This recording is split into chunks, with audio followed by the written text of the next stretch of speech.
Grant Perry, welcome to the show, man.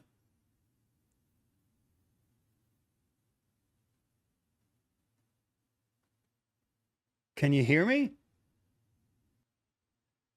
Hey, Grant, can you see me or hear me? What is going on? Grant, you see me?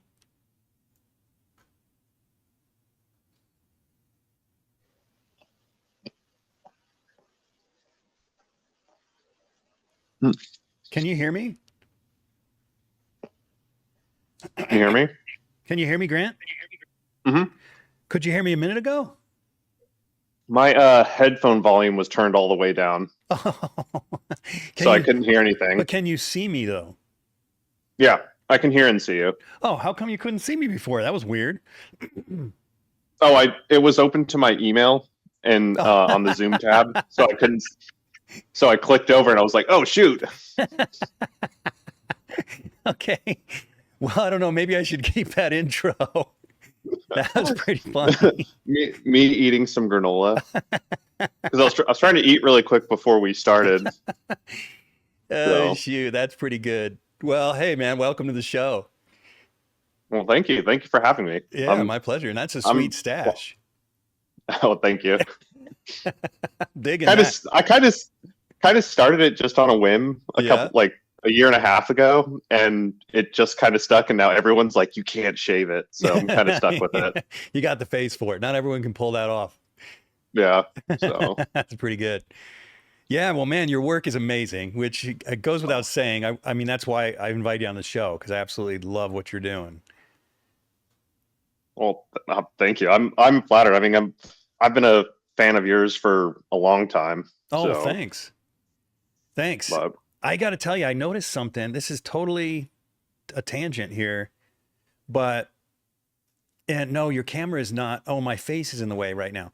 But do you have a planer, a wood planer right next to your easel? Right here? The other side. I thought I saw a wood planer. No, there's like a stack of wood over there in a frame. Oh, I could have sworn I saw a planer over there. I'm like, what? Is he working in a wood shop, painting in a wood shop? I mean, I personally don't own one, but my dad has like a full wood shop with every tool you can dream of. Oh, so, really? Did you grow up with that sort of thing? Yeah.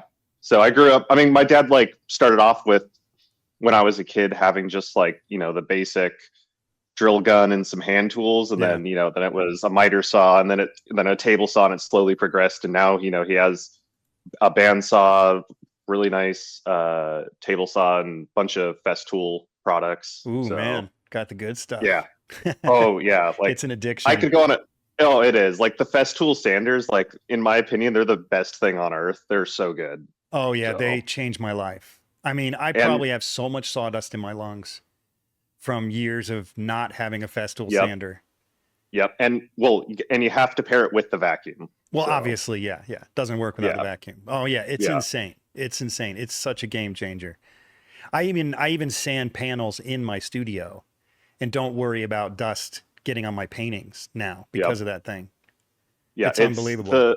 It's incredible. Like, because I've done woodworking for as long as I can remember, and anytime you're doing a bunch of sanding, it just dust everywhere. It's inevitable. And with that thing, it's like there might be some on the surface of the item, but you don't have it floating around in the air and messing up your lungs. Yeah, it's unbelievable. Okay, another tangent. I can't wait to talk about this, so we're just going to go right to it. All right.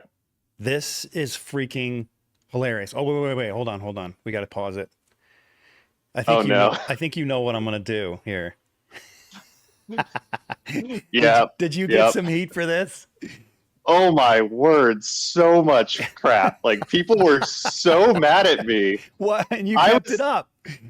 Oh, I don't care. Like, people can say whatever they want. It doesn't faze me. Oh, like, so many people were like, they're like, oh my word, your art sucks. Of course you would say that, you know, stuff like Ooh, that. ouch. And people were saying that I'm only saying that because like they're trying to bring race into it, saying it was because I'm What? white. And I was like, No, they guys, didn't.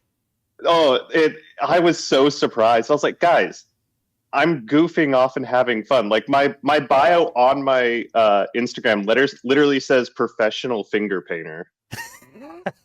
Like I need to change that. I probably should to be more professional, but I just did that as everyone's so serious with social media Yeah. and no one has fun with it anymore. And it's like I was goofing off having fun and I knew people were gonna get upset with that, and I was just like, whatever. I think it's hilarious. I mean, obviously, well, maybe it's not so obvious.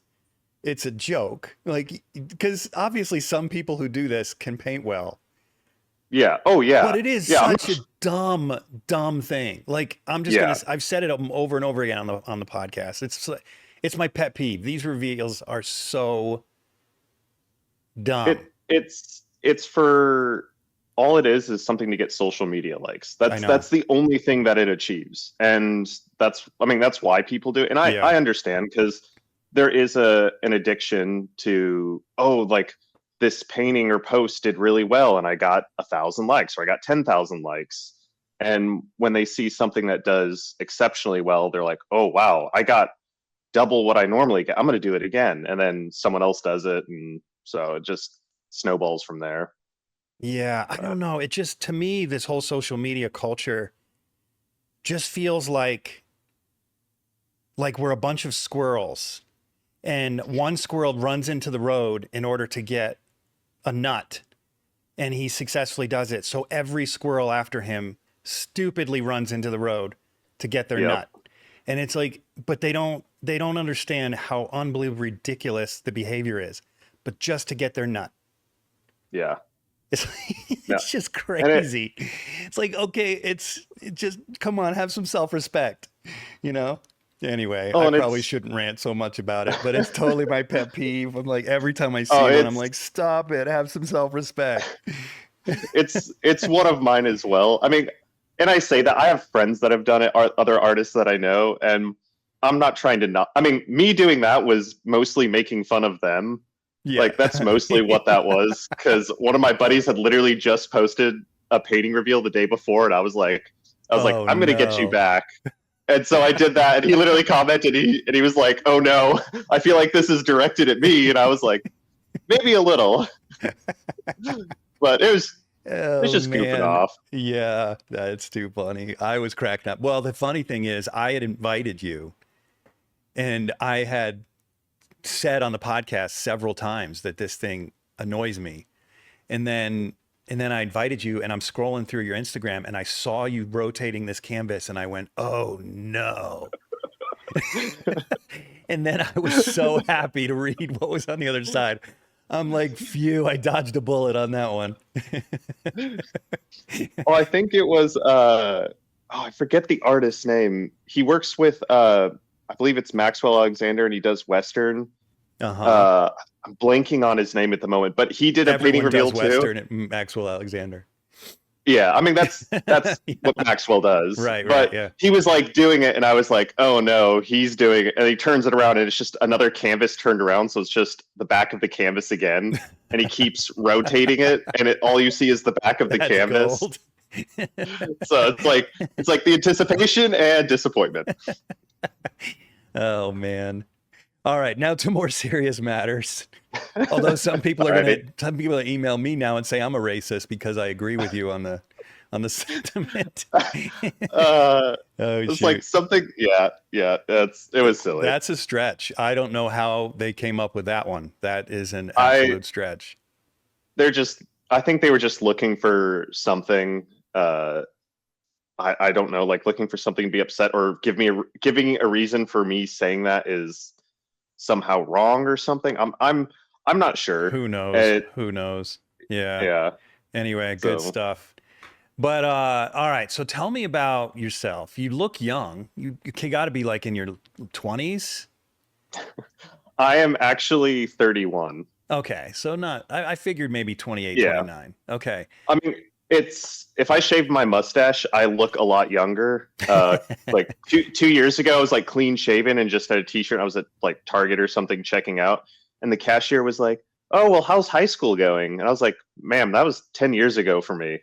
I was That like, seriously happened to you? That "Yeah, exact same thing happened to yeah, me.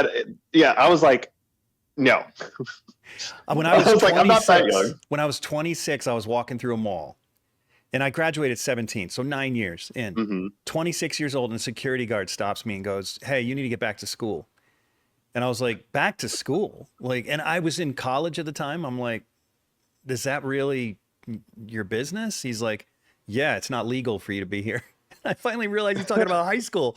I was like, "Dude, I'm 26." He goes, "No, you're not. Show me your ID." I showed him my ID and he was apologizing up and down. I'm like, "Dude, it's cool, man. It's cool." I But mean, yeah, I finally grown as into you, my face though. Now I look like an old man, yeah. but I mean, I guess I'll be. I mean, how old are you? I would have I'm guessed 50. early 40s. No, Oh, I'm okay. 50. All So right. maybe I've still got that, maybe at least to you, I've still got that 8 or 9 year buffer.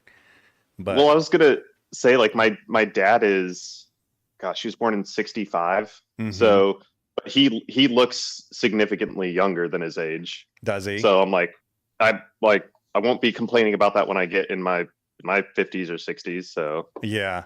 Yeah, I know. I keep telling my daughter that because she looks young and she's always complaining about it. I'm like, no, enjoy that, it. Enjoy it. that that'll change as soon as she probably hits her early 20s. Uh-huh. Well, she is. She's 21. Oh, But okay. yeah, she still looks like she's 16. So it's in the DNA. Uh, But yeah. so you're 20 or you're 31. So you've been out of Hmm. college for a while too. Tell me a little bit about your education. Well, no, let's go way back. Tell Okay. me about your childhood. How did you decide you wanted to become an artist? So I well, I come from a large family. I have 7 siblings, and my parents homeschooled all of us. So they really encouraged us to be interested in art and literature and music. They, I Can think I they just just wanted stop you us. right there and Oh, congratulate you for how well socialized you are? I mean, you're having like a real conversation with another human being after being homeschooled, which is quite well, remarkable. I think that stereotype comes from a lot of people that are homeschooled are like special needs in some way or another. Yeah. And so I think because of that, there's the stereotype that homeschoolers are socially awkward, uh, which I find not to be the case because, No, like, my kids were homeschooled. So that was I'm glad you caught the sarcasm, but we homeschooled my kids and everyone told us we were ruining their lives and they are the most socialized yep, cool okay, kids. Yeah. yeah, it's a silly stereotype, and if anything, it like gave me and my brothers, or my not my brothers, my siblings, Yeah. a lot of like life skills because where most kids are like they're in school from a strict schedule. Like my brothers and I would get up at the same time our dad did for work, and we would get up at like 4:30 a.m. We would get our school started, have that finished by noon, and then we would either go work a part-time job, or like it was, hey, we our dad was working making the cabinets for this room in the house, or fixing the electrical or plumbing or painting, or whatever it was. My brothers and I would do that after we finished our school, and so it gave us. We didn't realize it at the time because we were like, "Oh, Dad's giving us chores," but now as adults, we're like, "Oh, hey, the sink stopped working." Well, okay, no problem. I can go fix that, and it's something that's super easy. So I think our parents just kind of taught us to by homeschooling, and just the way they taught us to like always be learning and to be like trying to figure things out for ourselves and not be afraid to fail. So, Yeah, we had a rule. My twins, my youngest, he refused to homeschool, so we send oh, him you to have public school. twins? Yeah, we have twins. I'm, They're I'm the a tw twin, You are identical or fraternal? fraternal, sadly. Boy or a girl? Your sibling? I have a twin brother. Okay. So, Yeah, these are fraternal. I got to tell you, it's a boy and a girl though. I can't tell you how many people, when they were first born, right up until like 2 years old, asked if they were identical. One's wearing a dress, the other one's wearing jeans, you know? yep. And I'm My like, do you know what that means? my my aunt has twins as well that are a boy and a girl, and she still gets the same question because they're like 12 years old now, Yeah. and she gets the same question, and she always goes, "Well, one has indoor plumbing and one has outdoor plumbing, so Not identical. Yeah, not I identical." said the same thing, but I was typically more crude than that. She came up with a better way of putting it. Yeah. Well, Yeah. they're all Christian farmers, so they Yeah. got to be polite. So where are you from? Where were you raised that homeschooling was? I mean, I guess So maybe it wasn't common, but where were you raised? I was born and raised in Central Illinois. Okay. Literally, my neighbor on one side was a cornfield, and my neighbor on the other side was a soybean field. So, uh, And grew why up did your in. parents want to homeschool you? So my oldest sister was in public school for like a year or two, and they just saw like how bad the education was, and also Hmm. how kids were treating my sis, like being bullied and stuff like that, and as well as they didn't want someone else like teaching and raising their daughter Right. for the majority of the day. And so I believe it was after my twin brother and I were born, they decided that they were going to start homeschooling all of us. So, and that's what they started doing. Man, your So mom, and I mean, if your dad was working, and did you do it online or did your mom literally do all the homeschooling for 7 kids? she did all the homeschooling for 7 kids. Jeez, So man, that's amazing. yeah, no, my mom, that's raising 8 kids and homeschooling all of them. Oh, you That's said not. 8. I thought you said 7. 8 kids. Oh, I have 7 siblings, Oh, so there's right. 8 kids 8 kids. So yeah, Jeez. so four boys, or sorry, 5 boys, 3 girls. Okay. And is your mom So still at it? Does she still have young ones at home? my youngest sibling, she's 16, so kind of not really. My younger siblings, as they get into high school, decided to go to a public high school.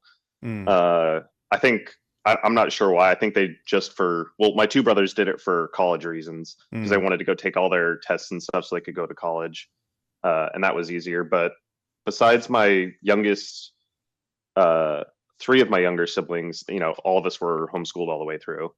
Yeah. Yeah, probably the same thing that happened to my son. He was just like, I just want to have more friends. Yeah, And my twins didn't care. They were good with their parents being their friends. They didn't care. yeah. Yeah. Well, it's like my 4 brothers and I, we did everything together. We grew up in the country, so our summers were spent exploring the woods and going through the creek and the fields and stuff, and building dumb stuff, whether it was a fort or damming up the creek, or we were like using aluminum to build like our own armor and have sword fights. Like we were doing all that dumb stuff. So we were all thick as thieves. So it's like we were each other. I mean, we had friends and stuff, but my brothers and I, we were like our core friend group. Right. Yeah, that's awesome. So, Okay, so how did you get into art? oh yeah. So, uh, like I was saying, our parents just kind of in homeschooling us, they always kind of encouraged it. And for me, I just always was drawn to, from like a very young age, like 7 to like 8 years old, I was drawn to like classical paintings, whether it was Leonardo, Raphael, Titian, like whoever. I was just drawn to them. Now, how did you Uh, even know about them? When I was a kid, I didn't even know any artists. well, I think just because we were being homeschooled, our mom was like, "Oh, you guys got to do art. Here's like a art history book with just a Wow. bunch of paintings." And so like a lot of the older art books focused on classical art, and then it was like classical artists, and then straight to modern. There was Hmm. like there was no 18th or 19th century paintings in there. It was all way older than that, and then from like probably like the 40s and on. Hmm. So it was a big jump, but and I always looked at the modern art stuff, and I was like, oh, I was like, ew, I don't like that as a little kid. I was like, that's not good. And then it would be like Leonardo's, not the Mona Lisa. I forget the painting I'm thinking of. but I would see that and I was like, wow, that's something that's incredible. If I was like, if I could ever, like, if no one alive can do that, I wish I could be able to, I wish I could do something like that. From, you know, I was saying this to myself when I was like 8 or 9. And social media wasn't a thing back then. And I didn't really use the internet. So I didn't know about, I mean, this would have been probably late 90s, early 2000s. So it's like a lot of these artists weren't on, that we know now, weren't online or active. So I didn't have a way of knowing that it was a thing, but it was always one of those things for me that it was, if someone was able to do it once, that means there's a possibility that I or someone else could do it today. So I think it just kind of put that curiosity in my head of, I wonder if I could do that ever, or something along those lines. And you hadn't even seen 19th century art yet. Oh, which is like, in my personal opinion, leaps and bounds ahead. Yeah. This episode is brought to you in part by Rosemary Brushes. If you're one of my listeners who's a professional artist, you're already using Rosemary Brushes. But for the rest of you, come on. Take your work a little more seriously. Stop buying the other brands. It's just not worth it. Every now and then you may get lucky and buy a good brush from another brand, but use the brand that professionals like myself are using. Go to rosemaryandco.com, link in the description or the show notes, and get yourself some quality brushes before your next painting. Oh yeah, like I mean, my favorite paintings are all 18th, 19th century, and that's not to say that's the only stuff I look at, but those are some of my favorite paintings, and especially a lot of the Russian and Spanish 18th and 19th century painters, because all the art books are always the European artists. So I feel like you see the same 18th or 19th century paintings over and over again. And then you start hearing about these more obscure artists from other countries. And then you're like, holy crap. Like, these artists are insane. Like, they blow the European artists out of the water, but they just were from either a poor country or a poor town and weren't part of the European culture. So they weren't published. And they've kind of sadly been forgotten about. Are there any that I wouldn't know or would know?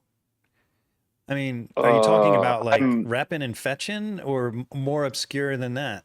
More obscure. I have where is it? I have a book around here somewhere. I'm absolutely terrible with names. So am I. And especially pronouncing Spanish names that I don't know. I wouldn't be able to say them. It's totally cool. I can't, when people, it's not even fair for me to ask that, because when people ask me to come up with names, I just freeze. I'm like, so I feel you. Okay. So you had this desire. Did you notice any aptitude at that age, at 8 or 9, 10 years old? Yeah. I mean, our mom or our parents hired like a kind of like an art teacher or tutor to like come over. It was some kid that was in college for painting, and he would just come over once a month and just kind of teach us a little bit. And it was nothing. Is that because she appreciated art, or because she saw potential in some of you? I think it's because she wanted us to have an appreciation and respect for it. Really? And that's great. Yeah. Your mom sounds so cool. So, I mean, she is. So I think, and because they had us taking piano and violin lessons as well. Wow. So they just wanted us to be, I guess, for lack of better words, well-read, and have that appreciation. So, and they weren't trying to push us to be like, oh, you have to be a classical violinist or a classical painter. It was just, hey, this is something that's a part of history that's important, and we think it'd be good for something you to know. Is it going to be applicable in life? Probably not, but they want you to be well-rounded, it sounds like. Yeah. So I think that just kind of sparked the interest into it. But they had that teacher that was coming around and teaching us. And I mean, the stuff I was doing back then to my siblings was terrible. He was just having us do basic things. And I think at one point he like set up like a brick on this like step ladder and had us all paint it. And the one he did with my mom, they kind of worked at a little bit more. And But your mom was taking lessons as well? Yeah, she wasn't going to, and then he was just like, he kind of encouraged my mom. He's like, your kids are doing it, why not? Because she was just sitting there watching us, and he's like, if you're gonna sit there, you should just join in. And so she kind of did, and I mean, I'm sure it's better than, it's not as good as I remember, but as a little kid, I remember like seeing this like brick that my mom painted, and I was like, oh my word, this is so good. And so I think it was like, I was like, I want to be able to do that. And it was like the thought of that, of like me as like an 8 or 9 year old wanting to paint like this brick well is kind of silly, but I think it was just seeing that someone could paint it better than what I was doing. I was like, oh, well, I need to practice and get better at it. But I don't think that didn't really start it then. I was just always kind of, I think like most kids, always kind of doodling and drawing. And when we did like our history or science reports, I would like copy from my history book, like the little images. I would like copy them and draw them in my report or whatever. So it'd be like, oh, here's this like little battle scene or landscape or whatever it was. I would draw that into it. That's awesome. Just for fun, because I was like, I wasn't copying the history book in terms of like my paper, but I was like copying how it would lay out the images, in the section and have the text work around it. So I was doing that. And that never would have flown in public school. No. Even though it's totally like, I mean, that's the kind of thing that you would want to encourage, I would think, in public school. Oh, 100%. And for me, like I'm ADHD. And so when I like write something down or draw something, that's how I like memorize things very well. Okay, can I ask a personal question? Are you medicated for it? I am not. No. Okay, I'm not. I have it as well, and I'm not. Never have been. I think it's a superpower. 100%. Like, I don't 100%. Think it's a 100%. disability. I think it's just, if you know that about yourself, you know that you better do something you're interested in, or you're screwed. Yep. And if you're interested, you're hyper focused and productive. Yep. That's exactly what I was just going to say. Yeah. And it's because it's like my girlfriend's always like, she's like, how do you, because there's times where like I have a deadline or something and I'll paint for like 18 to 24 hours straight. And she's like, how are you doing that? I would have died. And it's like, I have a deadline, I have to meet it. And I'm just like, I put on my headphones and zone out and just get the work done. And I don't like, it is a superpower because I don't know how else to describe it. Like, how else do you sit and work for extended hours, like focused and not like to me, like when I'm really focused, everything around me becomes oblivious and I don't know I'm not concerned about what's going on. Yeah. So I got to tell you a couple stories that you'll find funny since you're ADD. So whenever I had a job growing up, mm-hmm. my boss thought I was an idiot. It was so frustrating. I kind of wondered if I was an idiot. I was like, yep. I mean, I knew what my capabilities were, but I didn't know what other people's were. So I had nothing to compare to as a young person, mm-hmm. I wasn't sure if I was an idiot, but I remember working at I worked at TCBY Yogurt when I was 16, and my boss, who was a friend of my parents, he was so nice to me, but I could tell he thought I was a moron. He was always like, Jeff, and then this one time I was waiting tables at a steak restaurant. I was there like a couple weeks, and I've told this story before, but I'm not sure on the podcast, but this was just an example of what I would do all the time. I walk up to a table and there's like 8 people there. I take their order. And then a couple minutes later, I find myself in the kitchen and I don't know how I got there. And I'm just like seriously confused. How am I in the kitchen right now? I vaguely remember standing in front of that table, but I have no idea what any of them said. I don't remember the path from the table to the kitchen. And because I was thinking about something else that I was interested in at home that I wanted to be doing, probably working in my dad's shop or something. So I had to go back to the table and say, I'm sorry, but I don't remember anything you said. And they were so mad. They complained to the boss. The boss eventually came to me. It was only a matter of a few weeks. And he came to me and he said, Jeff, you're a really nice kid, so I don't want to fire you because it'll look bad on your, resume. And he said, can you please quit? And I said, yeah, I'll put in my 2 weeks notice. And he goes, no, you can go home now. Yeah. And then when I was like 23, I had a frame job where I was working at an art gallery. I wanted to be in an art gallery because I thought exposure like to the art world was sort of a silly thing at the time, but it made sense at the time. So, and I had to do framing, and I'm sitting there at the table framing, and I would just zone out for minutes at a time. And my bosses just thought I was so they were so frustrated with me all the time. And I was frustrated with the situation because by this point, I knew I wasn't a moron, but I also knew at this point by 23 that I had some issues with focusing on other people's tasks. Mm-hmm. Yep. But since then, I've had 4 successful businesses. It's like on my own because they're my businesses, and it's like, yep.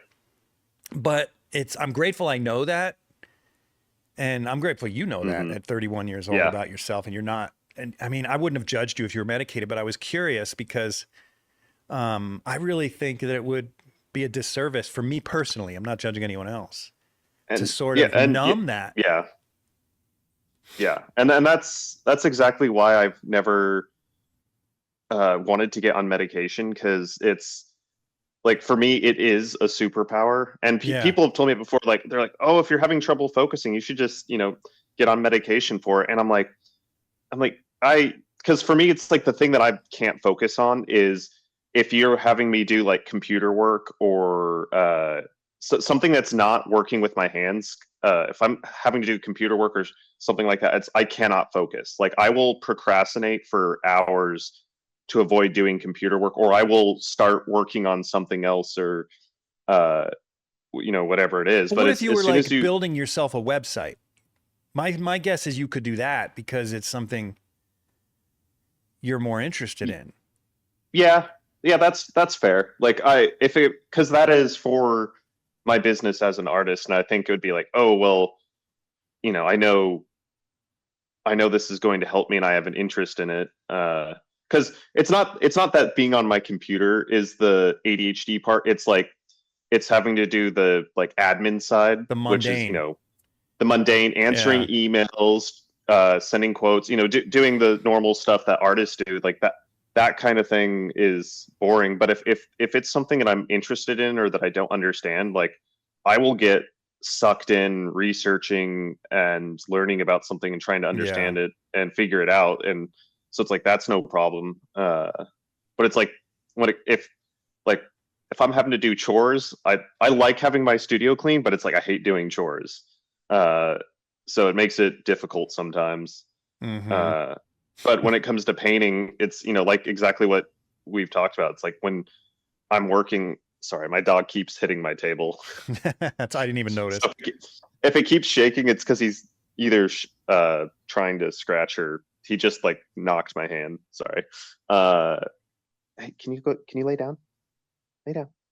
What kind of dog you got? I got a husky. Oh, lay down. Cool. So he's ornery, but no, he's an unusual husky. He doesn't howl or talk. So I'm lucky, but terrible dog as an artist, because you got hair in your paintings. Yeah, thankfully I don't deal with that too much because I vacuum a lot. But, so you can find focus enough to vacuum your dog hair. I'm proud of you. You have to, or else your paintings will be full of it. And I hate it. So in hindsight, not the best dog, but he's a really good dog, so I can't complain. Yeah, that's cool. All right, so where were we when I interrupted you with the ADHD? I'm sorry. So no, I'm the one who interrupted you. So okay, so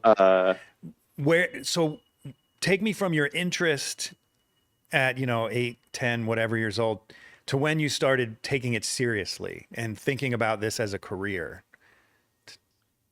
So I think it kind of, as I got into like my early teens, I started like painting and drawing more.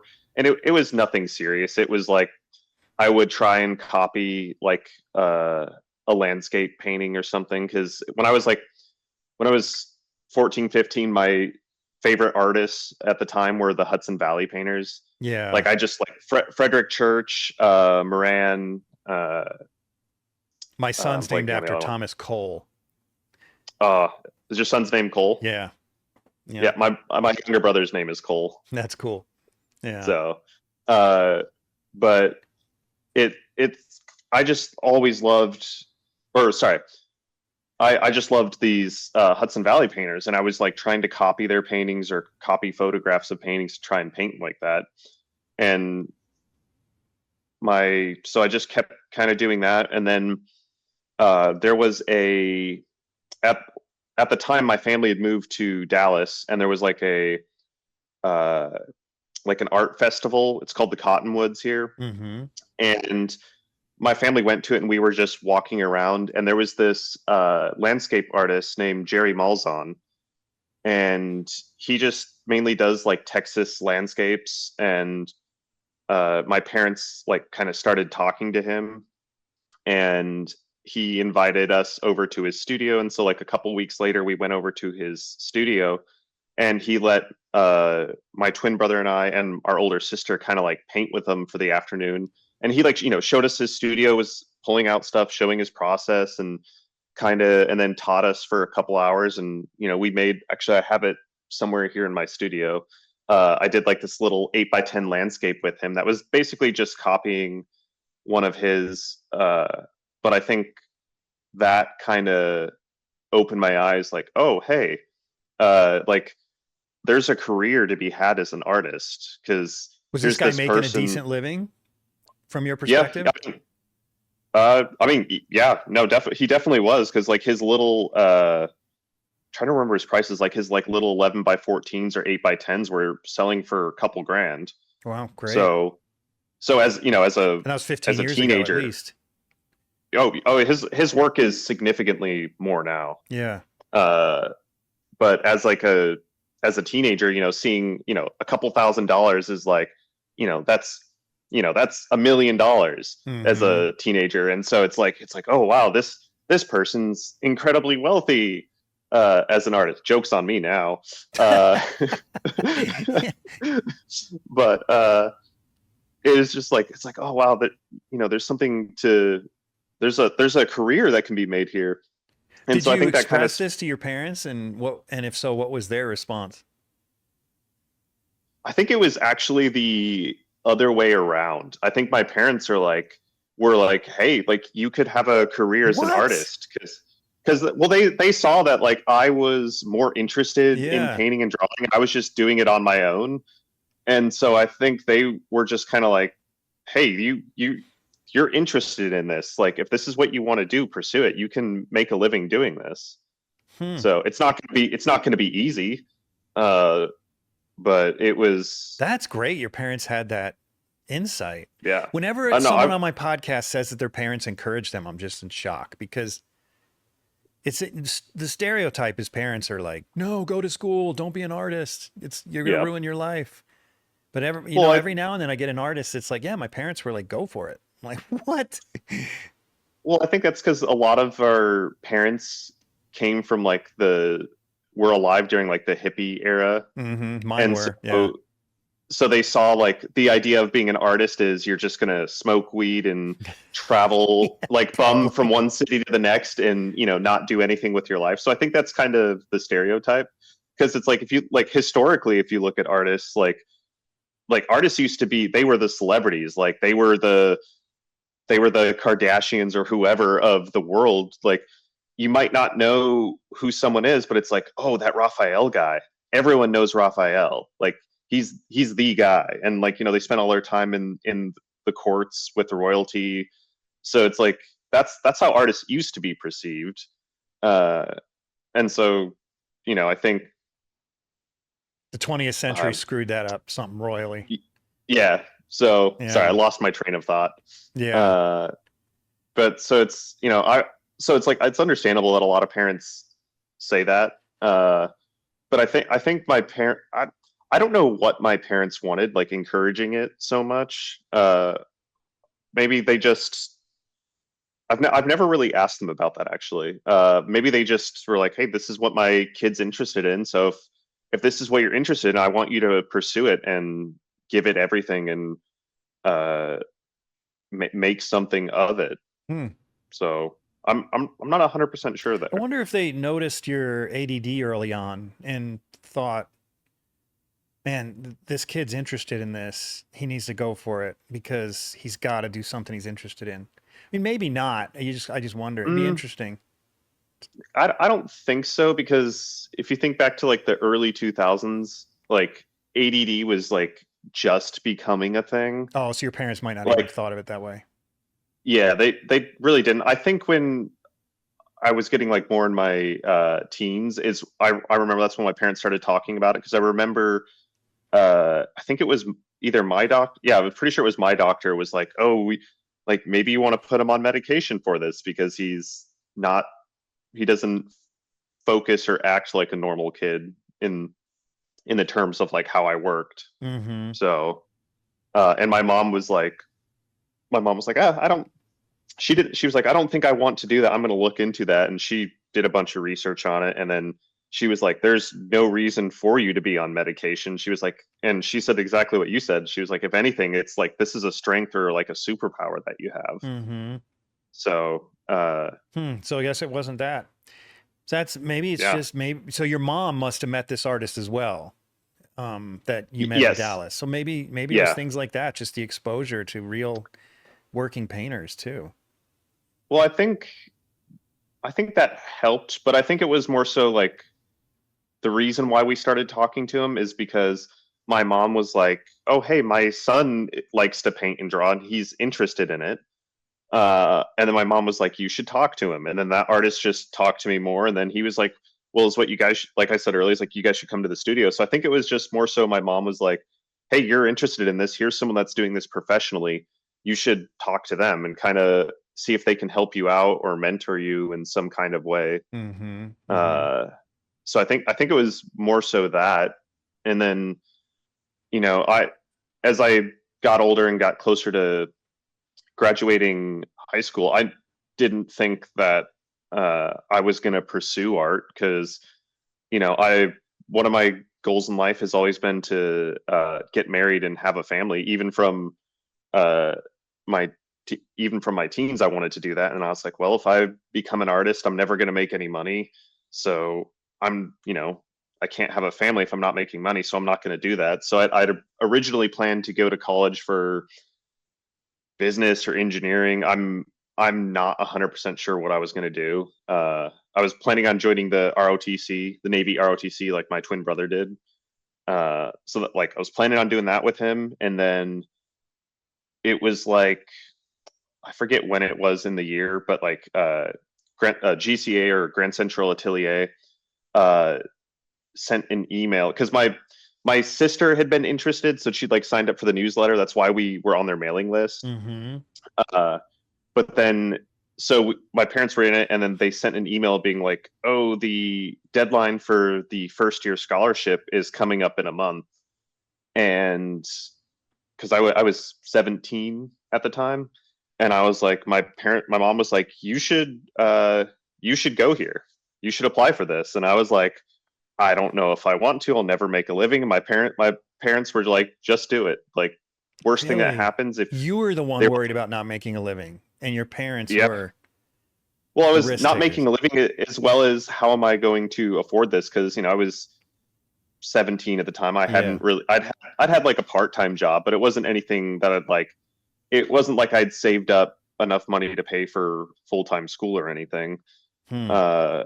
And so my parents were like, you should apply this and see what happens. Because if you get the scholarship, that's a significant amount of money. And so I was like, all right, well, I'll apply then. And I didn't have like any work really to show. So like in like 2 weeks, I made like, I think they wanted like 6 images.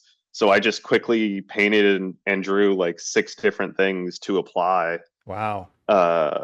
So that I could get in. And what were the things? Were they still life, figure, landscape? it was a mixture. One was like a figure drawing that I just like copied from like, I think it was like, it was some like classical pose with this lady had like a red tapestry wrapped around her. They were like trying to, I forget, it was like a series where they were copying classical paintings. I forget what it was, which painting it was supposed to be an interpretation of. But I did like a copy of that from the magazine, which was I still have the drawing. It's so bad. And then I did I had like these 18th or 19th century plates of like ecrochets. And so I like copied one of those with Prismacolor. And then I think I did like two landscapes, and I forget what else I did. I can't remember. But I applied with those, and my first interview for both the scholarship and for getting into the school was with Jacob Collins, and 17-year-old me had no idea who he was.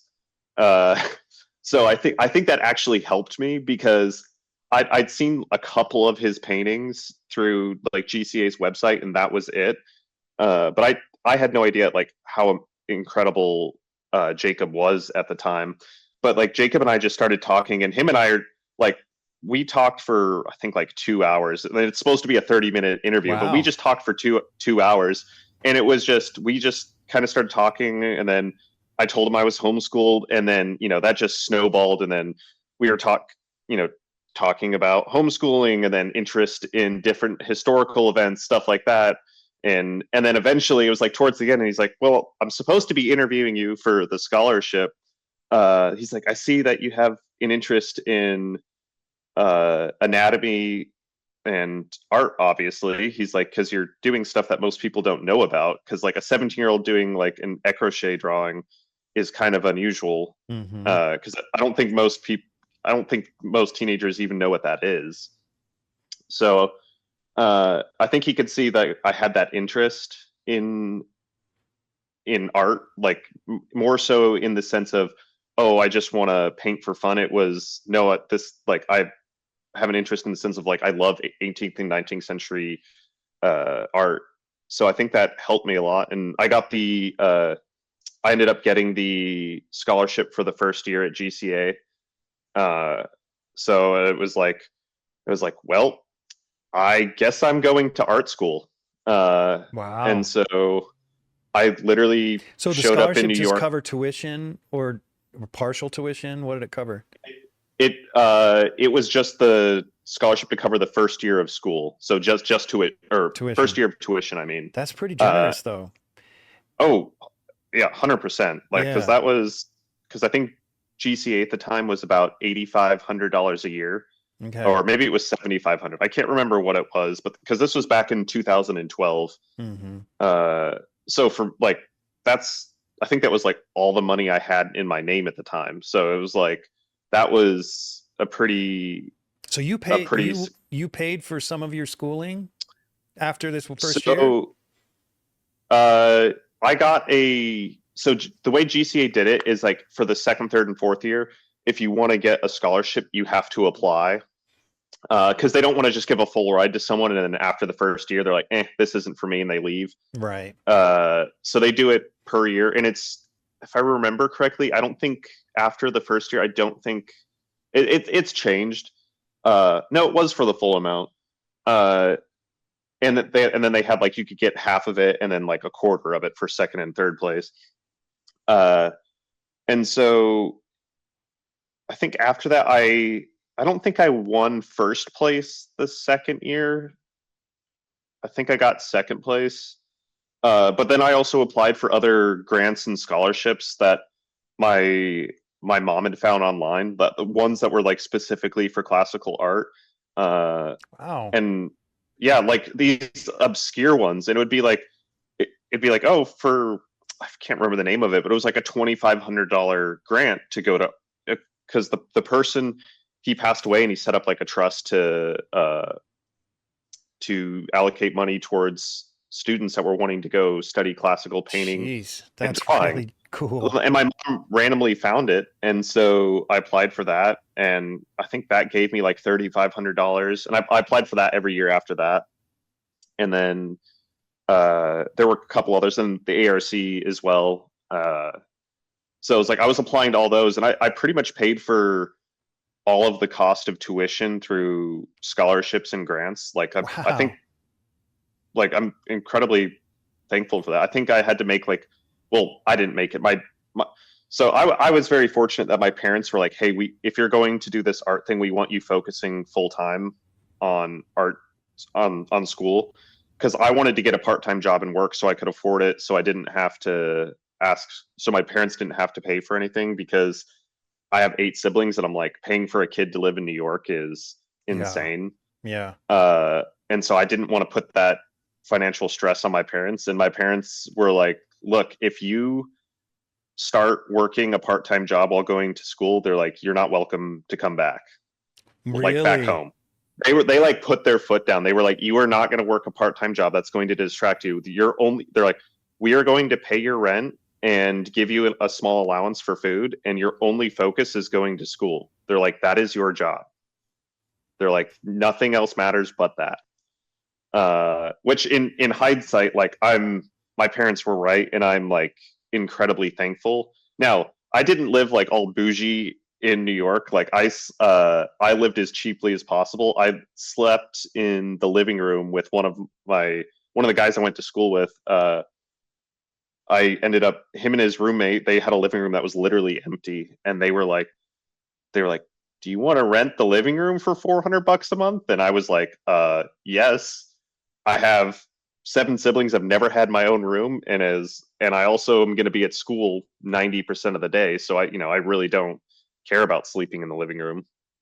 So I lived as cheaply as possible as you could in New York, without being homeless. Wow. So like, yeah. What a gift from your parents. Yeah, as I've gotten older, I definitely appreciate that more, because this was right after the 2008 financial crisis. I mean, granted, this is like 2012, so a lot of people have recovered, but everyone was hit pretty hard with that, my family included. So it was like, I think that's why I didn't want to be burdened by parents, because I knew how tough things had been. Mm-hmm. But I think my parents just saw, I think part of me thinks it was like also kind of their dream for me to go to art school and become an artist. And so I think it was partially that, but I think it was more so that they wanted me to, like, they saw that I had the interest in it and the passion for it, and they just wanted to encourage me and push me to do it, and support me doing that. And like, I'm incredibly lucky that my parents did that, because I know not everyone gets that. So Mm-hmm. I'm very lucky there. Yeah, that's awesome. So what did you do when you got home? What was your next step? After graduating? Yeah. So after I graduated, I stayed as a resident artist at GCA in New York for like a year and a half, because I was like, because I graduated, and like I had no idea what to do. Didn't know I didn't know what to start painting, what I was gonna paint. Didn't know like how to get into galleries or do anything like that. And so I got like a part-time job working at a coffee shop, and then was painting and trying to like make painting full-time and working a part-time job, and it just financially wasn't working. So eventually I moved out of the studio. And so for like 9 months, I was just working full-time at this coffee shop, and I would try to paint in like my bedroom, but it was a shoebox of a bedroom at this New York apartment, and so I really couldn't paint, and I became like the most depressed I've ever been in my life, because I'm like, I wasn't painting, wasn't doing anything, and it was like, I'm just working this dead end job like like, I love coffee. I'm obsessed with coffee. So that's why I started doing it. But it was like, this isn't my passion in terms of a career, and this isn't what I want to pursue. And so my like lease for my apartment was coming up, and I was like desperately trying to find a place to live. And my brother just calls me up and he goes, so I was talking with mom and dad, and he's like, I don't have work for another month, or I don't have school for another month. He goes, I can drive up to New York. We can load all your stuff into the car and we can drive back. And I was like, man, I don't know if I want to do that. I'm trying to make this art. Like, I want to get back to painting. I don't know how to do that. And he goes, mom and dad said you can move back in and they won't charge you rent. Like, so you can just paint for the next year or two. And I was like, all right, this is what I got to do. And that for me, that was hard because for the last, 7 years I've been in New York, had made some of, my best friends in life, that I was, guys I consider brothers and girls that were like sisters to me. So it was like these very important people to me, and like leaving that behind was incredibly hard. But I knew if I didn't, I would just be absolutely miserable because I wasn't pursuing this thing that I had such a desire to practice. And so my brother drove up, we loaded everything in my car and drove, I think it was like 23 hours back to Texas. Wow. It's either 23 or 18. Dude, I can't remember exactly. A stud, man. Oh, I'm incredibly thankful that he did that, because if I hadn't done that, I might have stuck around in New York for a little bit longer and just not been happy. Mm-hmm. So we did that, and then I got back, and kind of once got back to Texas, kind of took like a week or two and just didn't do a whole lot, just kind of recovering from moving. And then I was like, well, I gotta start figuring out something to paint. And during this time, I've been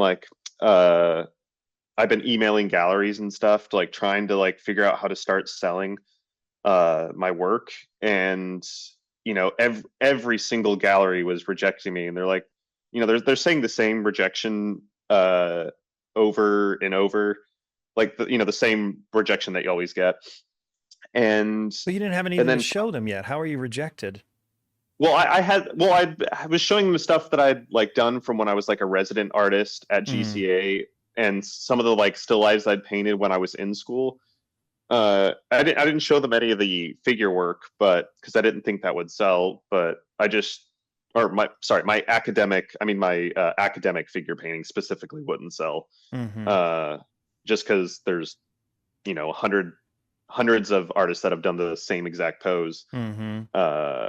But anyways, and so finally this one gallery owner, I can't remember who it was to save my life. I could probably find the email, but he was like, hey, he's like, I'm saying this, but remember that opinions are like assholes. Everyone has one. And he goes, I'm saying this as someone that's trying to like help you. He's like, I can see that you can obviously paint.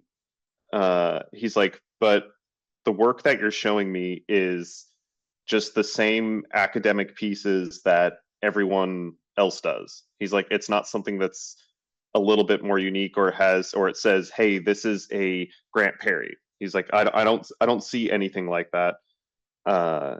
So he's like, if you start producing work where you kind of figure that out, and I can see that, he's like, I'd love to have you. He's like, but right now he goes, I can't take your work.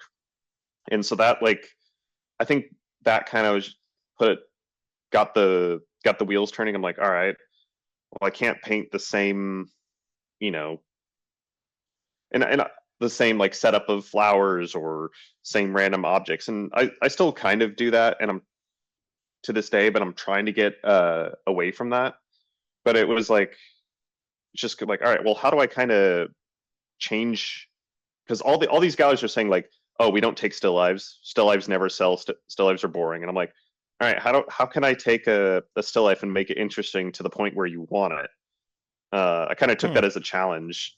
And so I don't know exactly when it started, but I think I was just scrolling Instagram or Etsy and saw like a taxidermy bird, and I was like, huh. I was like, I wonder if I could make that work in like a still life painting or something, kind of like in a way to try and make, instead of it just being a still life, like there's movement or there's a scene, like there's something happening. Like if you think of a lot of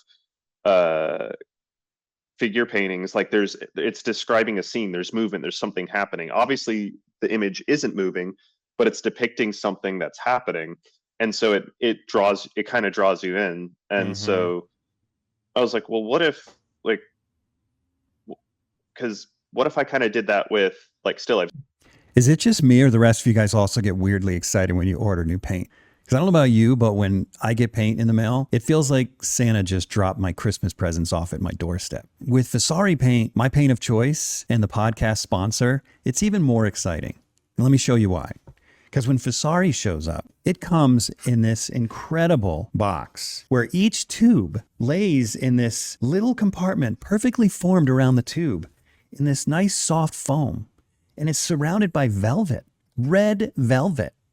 Now you got to ask yourself, if a paint comes so carefully protected and surrounded by red velvet, you got to wonder if this paint is worthy of royalty. It is. Vasari is.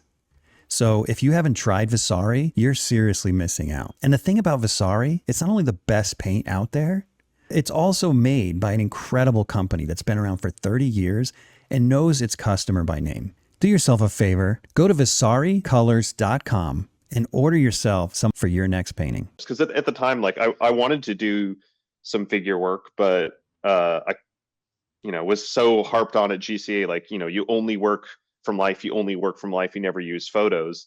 And so I was like, oh man, I can't afford models or hiring to do like photographs, but really wanted to do work from life. I'm like, I can't afford this, so I'll just do the cheapest thing I can do, which is just doing like still lives and landscapes. And so I started doing that, and yeah, kind of after like the first painting I did with or the first still life I did that had like a bird in the setup, I posted it to Instagram, and a lady bought it through Instagram, and I was like, oh wow, like I can make money at this, because I'd sold a few pieces up until then, but this was like the first piece that I'd like the first real piece after leaving GCA where I didn't have someone around like kind of helping me or critiquing it. It was 100% me. It was, and seeing that it sold, I was like, oh, like there's kind of actually something here. I can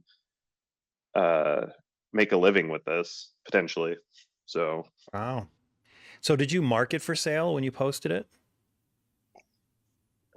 I don't think I had. I think I just posted like, hey, here's this painting that I'd done, and the lady just commented and asked if it was for sale, and that kind of got my it got me thinking, because I'm like, well, like a gallery takes 50%, but if I sell it on my own, I get 100%. So I was like, what if I just start, because I still work with galleries occasionally. Like I've worked with Maxwell a handful of times and Arcadia a handful of times. But you don't have a permanent relationship with a gallery right now. Not currently. Really? So, because I sell a lot just through my website. That's great. And I think I got lucky with that, because I kind of I got my website set up and running like back in 2018, and then I set it up to be a commerce website in like 2019, I think. And so I had like a handful of things on there. And then when COVID hit in 2020 and people, were stuck inside all the time, I think it all the galleries and everything started doing virtual shows. And so I think that kind of like changed people's perspective on buying art, because they were like, oh, I can buy a painting online. Like it's not as scary, or it's not an unusual thing. And so I think because of that, it just, people got more comfortable with buying paintings online. So I was just like set up ready to go going into COVID. And then like the first 6 months of 2020, I didn't sell a single painting. And understandably, like everyone was freaking out with what was going on and didn't know what was going to happen. And so I was just like, whatever, like doesn't affect me. I work from home anyway, so I'm just going to keep working away. And I just kept producing paintings. And then I had a bunch of like paintings stockpiled. And then at the end of the year, managed to sell most of them through my website. And so that kind of opened my eyes. I'm like, galleries are taking 50%, but it not that galleries aren't important or useful, because they're, as an artist, they're a very important tool for us. Whether it's the marketing that they have, the reach, and the clients that they have, and in terms of like career wise, like there's something that's very important. Well, don't you think it depends on the gallery though? Like, because 100%. Right, you 100%. could be walking down some hobunk town, and there's a little gallery in the corner that has no reach, no marketing, no anything, and they want 50%. Or you could be in a huge gallery that puts you in magazines on every other month, has a huge social media presence, has solo shows for you, and they take 50%. Yeah. So some of them are stealing from you. Other ones are earning their money. Yeah. And that's a really good point, because the gallery does matter. Because it's, you got to think of it. It's like the same as working a regular job. Because if you flipped burgers at the McDonald's, that probably won't do much for you career wise. But if you're flipping burgers at a Michelin star restaurant, that's going to help your career significantly. And not that there's nothing wrong with flipping burgers at McDonald's. It's just a different skill set and sense of not renowned, but I think we understand the analogy. Most people don't. Most people would rather be flipping at a 5-star restaurant than at McDonald's. Yeah. And so it's like, that's very important. But I think so many artists think that selling through a gallery, besides like a few commissions, like selling through a gallery is the only way to make a living. And I kind of realized like it's not the only way, because not anymore. It used to be when I started out. Yeah, well, not anymore. Like, and that's why I say I kind of like started doing this at like probably the best time in the best time for an artist in terms of like selling online, because it was right after COVID. I started like selling work online after that lady bought a piece through Instagram, and it kind of gave me the idea. And then it's because I've noticed like very few artists actually like sell their work online. More are doing it now in like the last year or two, but 4 or 5 years ago, like hardly anybody was doing it.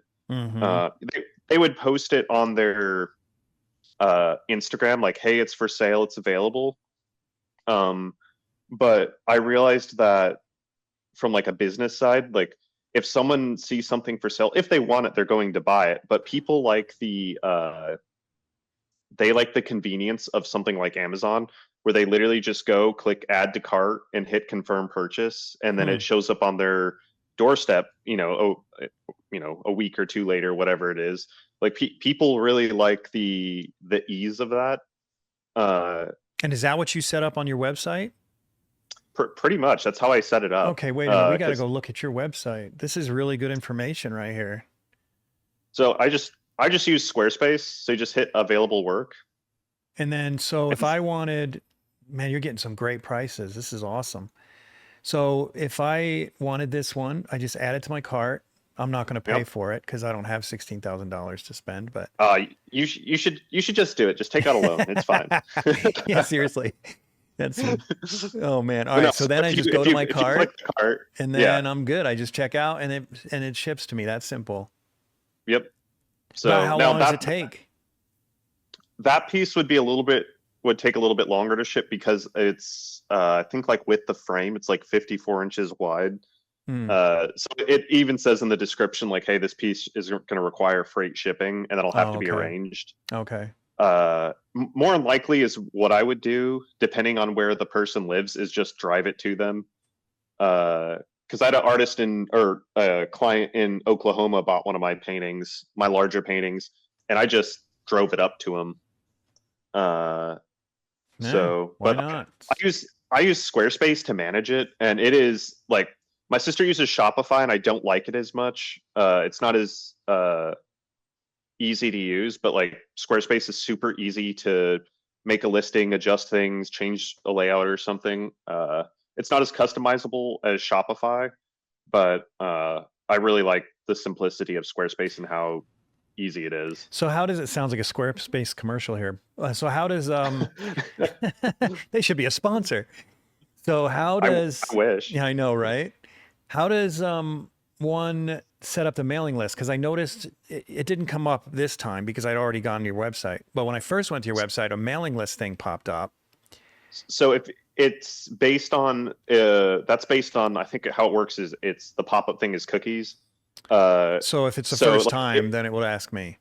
It'll pop up, but then if you haven't been in like I think it's like 90 days or something, or 30 days, it resets. I can't remember what the period is. But how do you manage it? So let's say I were to sign the mailing list.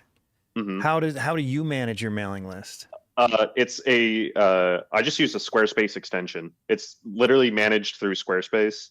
And then so I have you send an email, select the entire mailing list, and it sends it out in probably probably clumps, so it doesn't go into junk mail, I would assume. Yeah, I think it sends it out at like 200 or 300 at a time. Really? Okay. Because my sister has MailChimp, and it's a little bit more finicky to use, but you can add different mailing list extensions onto your Squarespace website, but Squarespace has one that's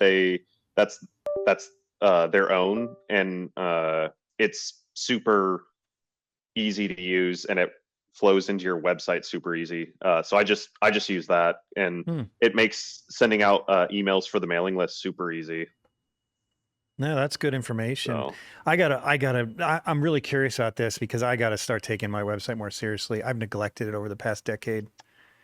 Well, one of my something I always tell, like, when young artists, like, or an artist that is just starting, I should say, or even an artist that's been working for years, when they always ask for like some advice, and I'm like, I always tell them, get a mailing list set up and start collecting emails as soon as possible.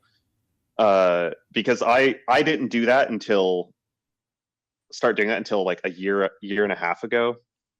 And I'm kind of kicking myself for that, because when I lived in New York, I had a handful of collectors that were older people that didn't have social media, but because I was at GCA and they were coming to our gallery openings, they were meeting me there.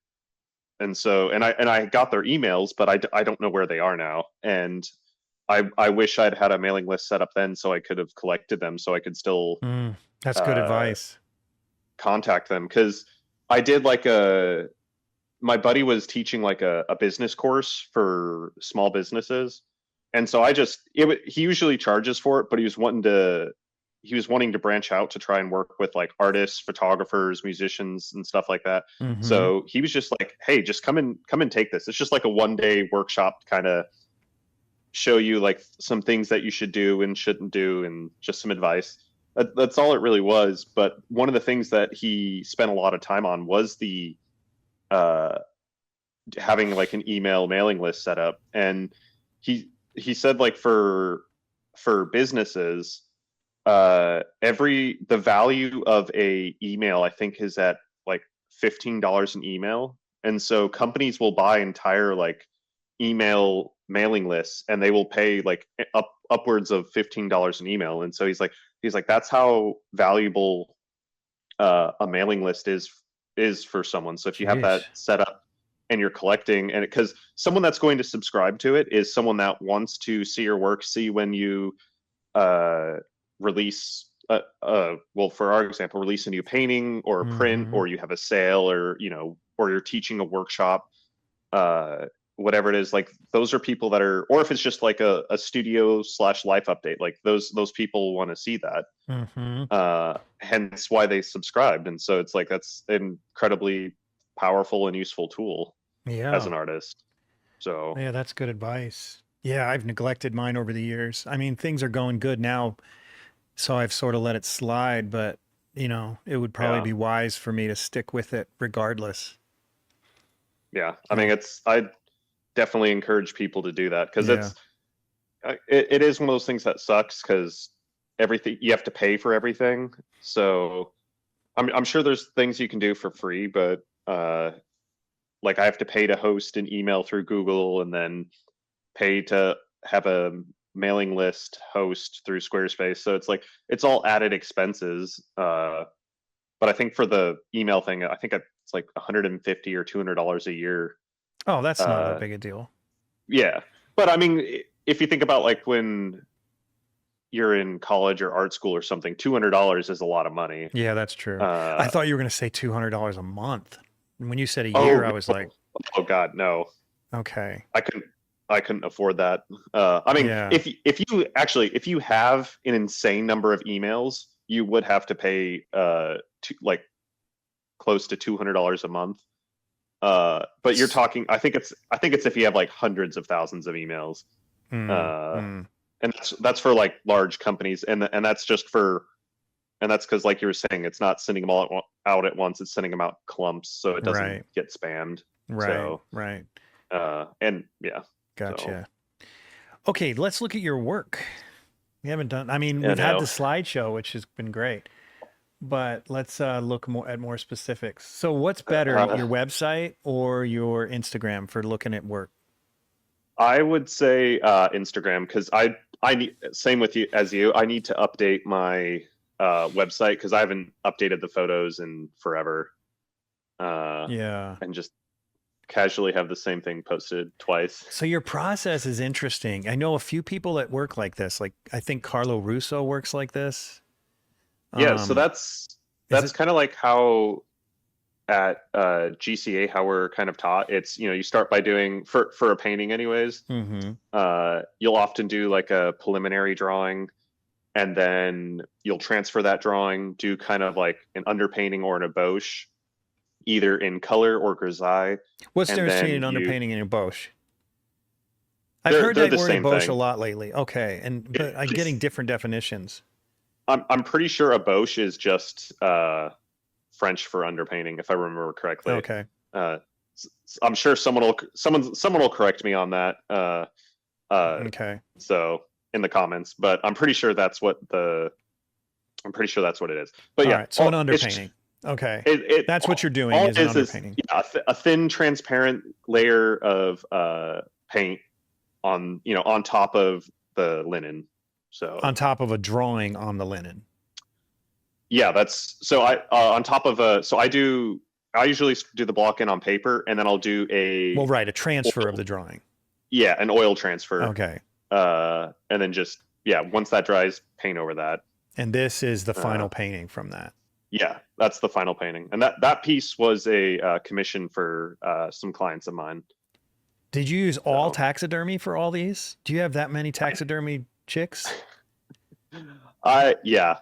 So Jeez I Louise, have, man, it's like a freaking cemetery in your studio. I probably have like 40 or 50 taxidermy birds and animals. Are you serious? So, yeah. Holy moly. So, and the reason for that is there's larger, more well, yeah, but there's larger, more complicated compositions that I'm wanting to do. Okay. And it would require a a lot of taxidermied. So it's like for the last 6 years, I've slowly been collecting birds and other animals to do the paintings I want to do. Because I knew it was probably going to take me, 5 to 8 years to collect enough. So it's like I've just slowly been collecting them so that I can prepare for doing these larger paintings. Man, dude, this is remarkable. These strawberries are so refined. Don't paint strawberries. They attract a lot of fruit flies. Oh, yeah, that's true, I bet. And especially at the rate you're painting these things. Because I can't imagine these are going fast. It's I'm trying to think. So like the ones in the bowl, all, let's see, 1, 2, 3, 4, 5, 6, 7, all 8 of the, or 9, 8. Mm-hmm. All 8 of the strawberries in the bowl. I painted all of those in one painting day.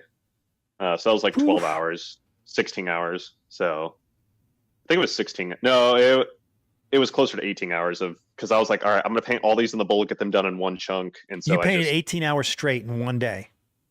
Yeah. So, dude, that's a whole new level of ADD. You might really have a superpower. So, 18. The thing is, when you're painting something that's perishable, whether it's flowers, fruits, or like if you using like greenery from like either a tree or a grass or something, they all tend to start wilting, even if they're in water, or like kind of wilting or going like not looking fresh. Yeah. Like very quickly, and it's often within like 6 to 12 hours, depending on what it is. Some things last longer, like blueberries actually last several days, but like strawberries, you have maybe 9 hours of them looking fresh, and then they start getting like this, they get very dull, and then after like 18 to 20 hours, they'll start getting soft spots, and where they're starting to, they're starting to ferment, so it's starting to rot. So, you know what I could see myself doing if I was a still life painter like you, is building a shadow box that's essentially a refrigerator.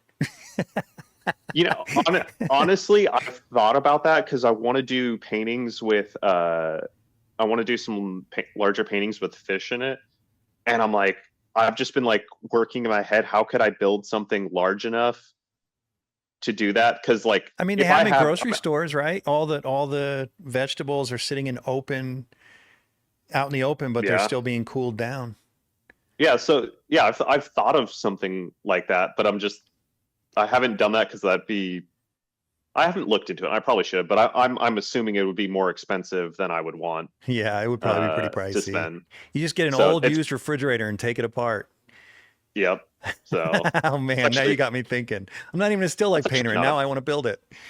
That's actually not a bad idea. Yeah, I mean, you could literally take the door off, and then just paint the inside of it black if you really wanted to do it like totally crude. But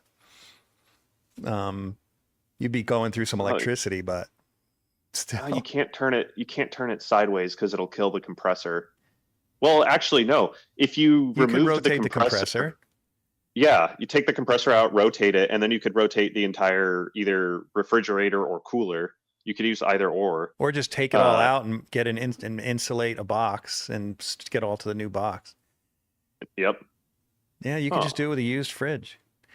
Do it, man. Do it. If you do it, I want to see it. Make sure you let me know. That's something I was I wanted to talk about, and we can get back to talking about my work. But I've followed you along since I first got social media when I was in school. Because actually, I went to school with John Darley. Oh, no way! Guy's a stud. Yeah. I love him. Yeah. He was one of my buddies, and he when I first got Instagram, he showed me your page, and then he's like, oh yeah, this Jeff guy's really cool. He's always like, if he doesn't have something, he's going and making it and figuring it out and doing it himself. And like, I was kind of raised that way. And so like I was, and I still do, like always doing that. If I don't know how to do something or don't have something, I either, and I either custom make it or go do a bunch of research and figure it out. So it's like kind of seeing you do that. It's like I'm always impressed with that and love seeing that because, you know, whatever, I just appreciate the desire to like, or and I don't even know if it's a desire, but the ability that you have to like, oh, I don't know how to weld something. Well, I'm going to go learn how to weld so I can weld my own things and build this frame. Or like, I just saw you did your steam. Dude. I forget what is that called? A wood steamer, because I'm building a boat. Yeah, a boat for a your painting. wood steamer. Yeah. Like seeing that, it's like I was looking at your video and I was like, holy crap, that's a lot of work. And it's clean, and it was too. way too expensive. Speaking of expensive, and it's overkill. Dude. It's so overkill. Every now and then I overshoot the mark. I overshot the mark on this one. It's a little more than I needed. but yeah, now you have a tool that you can use, and you'll more likely use it again in the future for something. Yeah. And I've always, like, my parents always kind of taught me, like, if you're going to do something, do it well and do it right. Mm-hmm. Like, don't just do, whether it's, you're sweeping the floor or painting a chapel in a church, you don't want to just do a crappy job. You want to put the same effort of skill I totally and agree with that. and perfection into it. So it's like, yeah, you're sitting here being like, kind of kicking yourself, but at the same time, I think that reflects in your work and who you are as a person. And it's like, it shows through that people can see, like, you're putting in this attention to detail and effort into everything that you're doing. Oh, I appreciate that. That. Well, man, I'm rooting for you. I think you should do this fridge thing. I think, because I wonder if it would make a difference. I mean, if you think about it, if in the store they've got them in an open, if you buy strawberries in a store, they're sitting down in an open, basically, refrigerator, and you reach in and grab them, stick them in your cart.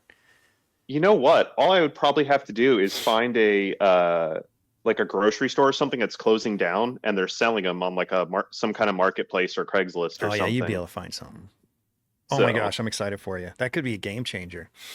That's actually, I'd never thought of that. Yeah, it could be a serious game changer.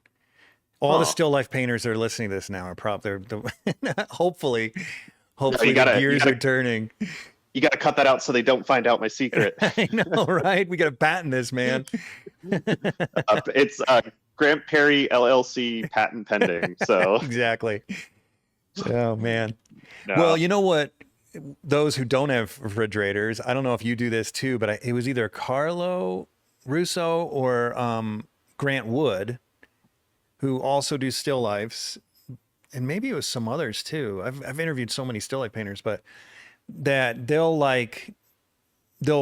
only do some strawberries and then bring in fresh ones. Yes. You're doing that as well. Yeah. But then, so here's the problem I see with that. If you're doing this process where you draw it in advance and you're thinking real linear and kind of painting in the lines, but then you swap out your strawberry, does that screw everything up, or are you not worrying about that? I'm not worrying about that. When I first started like painting, like whether it was flowers or fruits or whatever it was was difficult for me, because I was in the mindset of like, I have to paint it exactly as it is and perfect, and I'm copying reality. And then it was like a big learning moment. Like, as an artist, that's not what we're doing. We're not copying reality. Mm-hmm. We're interpreting it. And I think doing a lot of alla prima landscape painting, or not alla prima, plein air landscape painting helped with that, because everything's changing every 5 to 10 minutes, so you can't copy it. So you really have to learn to make in your plein air paintings, make like an interpretation of it. And I think that helped me a lot. And so for like these strawberries, when I'm doing the block-ins for it, I just kind of generalize the size and shape and position of each strawberry where I want them. So I know, like, oh, this one's like a medium strawberry that's kind of turned this way, and this one over here is a large one turned this way. And so I just kind of lay them out roughly how I want them. But I still kind of leave it very vague. And even in the underpainting for the fruit on there, I didn't make that. They're not detailed. It's just like very loose red paint across all of it with a touch of green here and there, but not a whole lot. Because I know that once I actually go to paint the strawberries, that they're going to be different. So I can't like lock myself into, that specific strawberry, because it's probably been either a few days or a week since, I started the drawing for whatever it was. So I just kind of generalize it, and then the day that I'm actually painting that strawberry, I'll get fresh ones, set it up there, and with paint, like very quickly with some umber, just like sketch out I'll sketch out each strawberry that I'm painting, and then use that as like my block in, and do like a quick, more detailed underpainting, and then kind of just go from there. So okay, that makes sense. I'd like to introduce you to one of this podcast's valued sponsors, ARTEFEX. Wrong side. ARTEFEX. They are amazing. Let me tell you about them. Well, first of all, let me tell you what you shouldn't be doing. So do you guys remember in art school when your teacher told you to just go buy some masonite from the local big box home improvement store, paint it up with some acrylic paint and paint on it? That might have been okay for art school, but at some point you're going to paint a good painting if you haven't already. And I know there are professionals still doing this. So listen to what I'm saying to you. Stop. Have some self-respect. This stuff, this masonite stuff, is not going to last. Not long enough. If you got a masterpiece on this thing, what a freaking shame. And even if you stretch canvas on it, look at this. Okay, look at this. I know what you're thinking. Yeah, but that's Jeff. He's huge. But I didn't even work out today. And that was nothing. So don't do it. Don't paint on that masonite stuff. And then you're thinking, well, I'll upgrade. I'll go to the art supply store and I'll buy some of this stuff, some of this cardboard wrapped in canvas. Are you serious? Seriously, you're going to paint on cardboard wrapped in canvas? Yeah, that's going to last. Okay, ARTEFEX is the way to go. This stuff is unbelievable.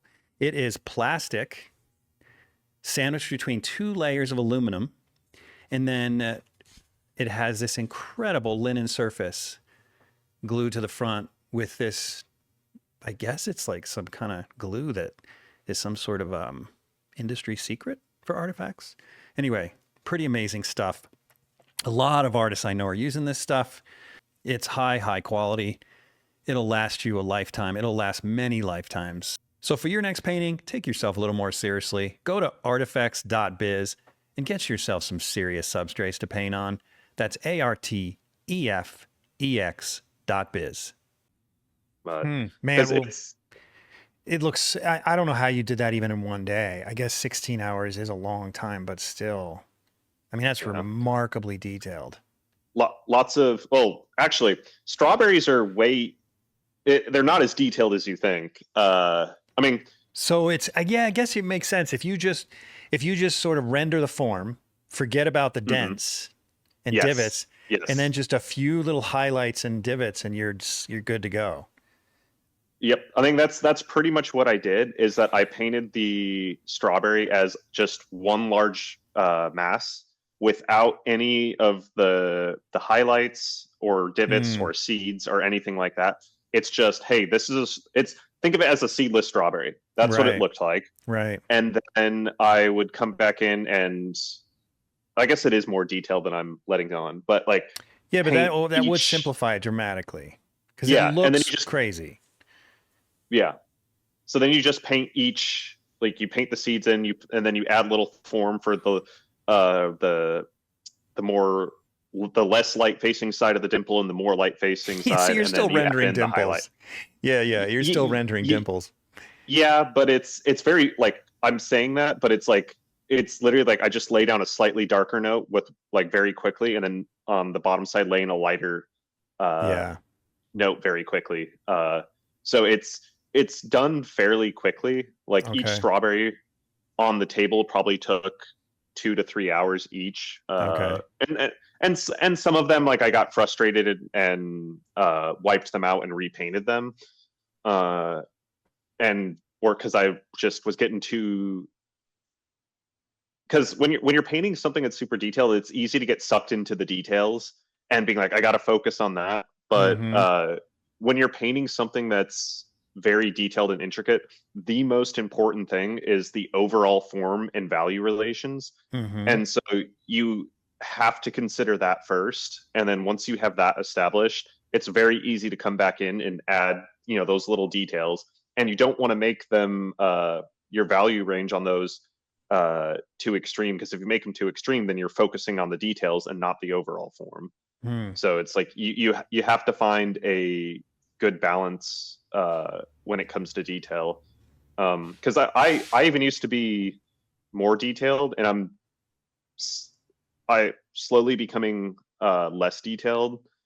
Even though my work I feel like looks more detailed, it really isn't. It's just I've simplified it, and it's kind of making painting it more enjoyable for me. And that goes back to like what I was saying earlier. Wish I could zoom in on it. Yeah, I wonder if I don't think there's a. I mean, I guess I could do it up here in the browser. Let's see. Let's do this. Oh, there isn't a. No, well, if it you won't go, let you. It like if you scroll down, like 2 or 3 posts. Okay.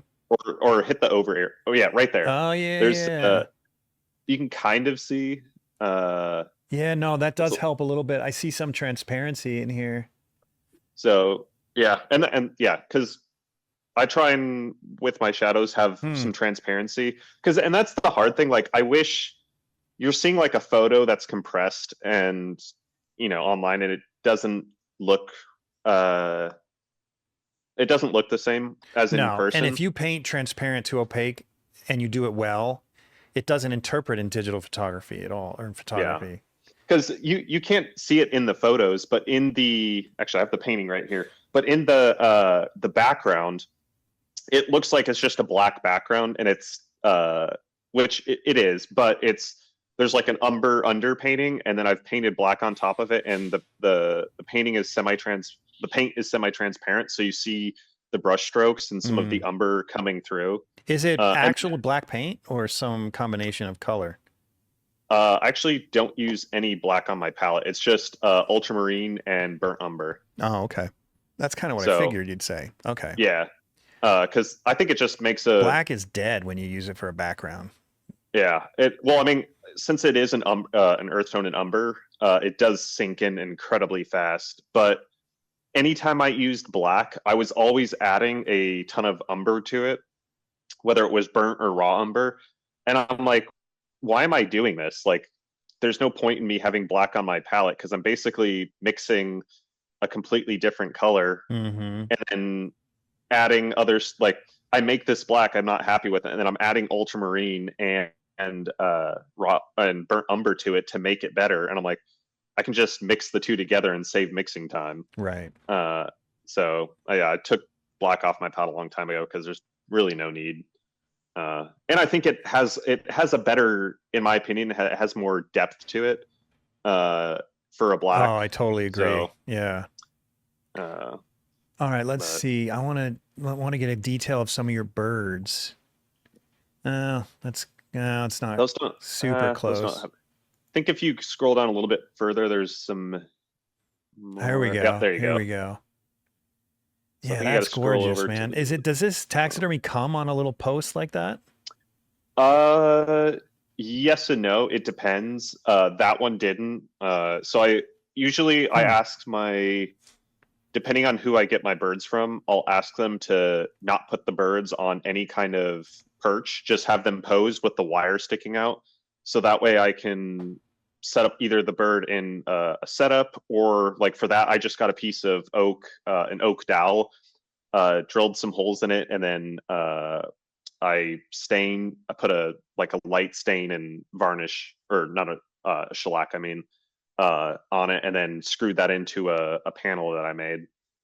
Because the background for that, so going back to if you don't know how to do something, like going and figuring out how to do it, I figured out how to do, it's not Italian plaster. No, it is Italian plaster. I figured out how to do like the Italian plaster, so it looks like it's a wall that's like weathered for, 100 years or whatever. Basically, it's just from doing a bunch of different layers of different colors and then distressing it as you're working. Yeah, it looks really good. So yeah, to achieve that look, and it makes it super simple. Because it's before I was like trying to like invent it. I would have like a plain white background and then sort of invent it, but it never quite works. Yeah, and it was like I was finding I was making the colors like boosting the chroma in like the hue shifts. I was boosting my chroma too high, and so it would look odd. So I'm like, my chroma is too intense in the hue shifts, so I'm gonna go and like kind of figure out how to do this myself, so that way I can have something better to look at so that way I kind of make them more subtle, which helped a lot. And so, because sometimes when you invent things, they can look off, or you have to work at a little bit more. So I was like, I'm just gonna make this a little bit easier on myself and figure out how to do this.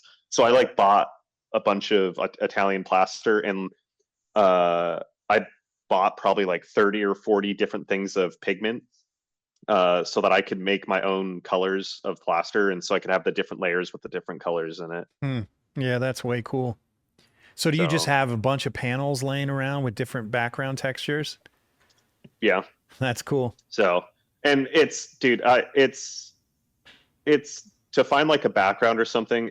I've gone to salvage yards to buy like old messed up pieces of metal or piece of distressed wood or a chunk of a wall, like, or eBay, like you name it. I'm spending a lot of time like trying to find different things that make to make something interesting instead of it just being like a plain flat piece of drywall wall or painted drywall or something. But just I don't know, because I personally don't like want my paintings to feel like super like stark or stale. I want it to feel like like even if you take this was something that like one of my teachers said when I was in school. They were talking about like one of something that's actually quite hard to paint is a flat white wall, because it's not just a solid color. There's when you look across it, there's very, very subtle value and hue and chroma shifts as you go across. And so like, but it's incredibly subtle. So like painting that is actually more difficult to do. And so like by doing like these distressed backgrounds, I'm kind of making it easier on myself. Because when you have a giant brown stain, let's say, it's like that's easier to paint into something than it just being subtle. But I do really like the challenge of painting just like a stark like flat background, because that is a fun looking challenge. To see if you've done that in here somewhere. Oh my gosh, this one is remarkable. That bird is so cool. But thank you. So gosh, man. That is gorgeous. This one's probably sold, huh? Yeah, that went, actually I sold that one through Maxwell Alexander. I like posted that. I'd promised it to the gallery, and that's one of those it's one of the paintings that I finished it and posted that. I just posted a photo of it to my story, and I probably had like 10 people trying to buy it. And I was like, God dang it, I'm sending it to the gallery, I'm going to lose 50%. But, working, kind of going back to like talking about galleries really quickly, but like one of the things that's helped me through galleries is the connection to building a relationship with collectors. And like the lady that bought that painting ended up buying, I believe she bought one or two other paintings from me a couple months later. So it's like, it sucked on the one piece, I lost 50%, but then that client's coming back and buying other pieces directly from me. Oh, that's great. So it's like, that's kind of how I think galleries are supposed to work. It's like, they're supposed to help you build those connections and promote you and help you meet new clients. And then although a lot of galleries would say, Yeah, it's different in this situation because what I think what more than likely happened, correct me if I'm wrong, is you were just in a group show or something with them, but you weren't one of their artists? Yes. Okay, so that's a different situation. But if you were one of their artists, many galleries, I can't speak for Maxwell Alexander, but many galleries would say, if my client bought a painting from you, you cannot sell to them directly. Oh. Yeah. I don't think that's the situation here because you were just in a group show. You were an invited artist. There's no verbal or written contracts. But that's been my experience over the years is that, I mean, I haven't been in galleries in 15 years, but when I was in galleries, several galleries that I had relationships with were like, well, if it's my client, it's my client. If they come to you privately, I expect to be paid. Yeah. It's interesting. Yeah. Which is another reason you got to be really careful about who you go into business with because you got to know what you're giving up. Yep. I mean, I personally don't like that. I don't think I would. No. Who would like that? Yeah, because it's like, I understand. They have a case. They make it. Honestly, I can see both perspectives. If they worked hard to get this client list, they introduce their client to you, and then that client never buys your work through them again. Well, then they've wasted all their efforts, right? Yeah. But on the other hand, it's like you're an independent artist. You need to be able to work directly with clients too. So that's why I only bring it up because for young artists or new artists that might be listening, it's just something that needs to be talked about. Like, what does a gallery expect from you? And do they expect you to send them a check if one of their clients knocks on your door? Yeah. So and I've heard of some galleries doing that even for like commission pieces. Yeah, I think that's ridiculous. Which is 100% because it's like, yes, the gallery did give you that connection of that client, but more than likely, if a client is buying art, if they bought a piece through a gallery, they're going to purchase from that gallery again. And more than likely, you're not the only artist that person's collecting. So, like, and I think that's kind of changed recently. I don't know, but I think that's changed just because, like we were saying earlier, because of COVID and people being okay with like buying and selling art online. So I think that's kind of shifted a little. But yeah. Galleries I've worked with, I've negotiated because, again, I understand their perspective a little bit. I introduced this person to you. You wouldn't have the work if I didn't do everything I've done, magazine ads and mailing lists and shows and everything that brought this guy in the door. But you could also make the same argument. Yeah. A commission, I would say, but you never hung this painting. So maybe it's 20% instead of 50%. Yeah. Or 30% or 15% or whatever. I mean, I don't know. I mean, that, like I said, it depends on the gallery relationship, but yeah. But I'm with you. I prefer not to spend anything. Just sell my own work. Yep. So I'm sorry to cut you off though. What were you going to say? I was going to say earlier, I was like, but the counter argument is, that in art, that a gallery wouldn't have a business if it wasn't for the artist. So, yeah, the artist is the one who actually makes the money. So if they burn that relationship, granted, there's a million other artists, yes, but if a bunch of artists stopped working with them, especially let's say it's a more well-known artist, then that's going to, if they're losing their better artists, then it's going to be more difficult for them. So I don't know. Yeah. Well, that's why you got to talk about it. Man, no assumptions can be made when you start a relationship with a gallery. It's basically a business partner. So, yeah. I had a question for you. I gotta confess something. Ever since we talked about this refrigerator, my mind has been wandering like crazy. The ADD thing is kicking in, man. Yep. I've got some ideas. Like I've got all this stuff is, all these gears are turning in my head right now. But I'm trying to stay focused on art. It's such a problem. Oh my gosh. You're pulling up like Facebook Marketplace on the side, like searching for No, it's just in my head. But yeah, I should grocery be, store right? refrigerators. Oh man, but remind me when we're done with the interview. I don't want to give up too many secrets, but I have an idea I want to run by you. Okay. About this whole idea refrigerator thing. All Anyway, right. we've been at this though for almost 2 hours, so we probably should Oh wrap wow. up here. Yeah, I know how busy you probably are, and so we'll wrap up. But I just wanted to, I close every. You've already given some great advice, but maybe you can come up with one more thing, because if you've listened to the podcast, you probably know my last question, and that is, if you had one piece of advice that you could offer an up and coming artist that was either really useful to you that you had or that you wish you had, what would it be? So one of them I already touched on, The which email. was the email thing. Yeah. But I think two of the things that are really important, at least for me, is if I wish I could go back to myself when I was in school and getting out, and or back when I was like right when I was getting out and starting out on my own, because I was still kind of stuck in that mindset of, it hadn't clicked in my brain that I'm not copying reality, I'm interpreting it. And I Mm-hmm. wish I could go back and tell myself that, because what GCA is trying to teach you is how to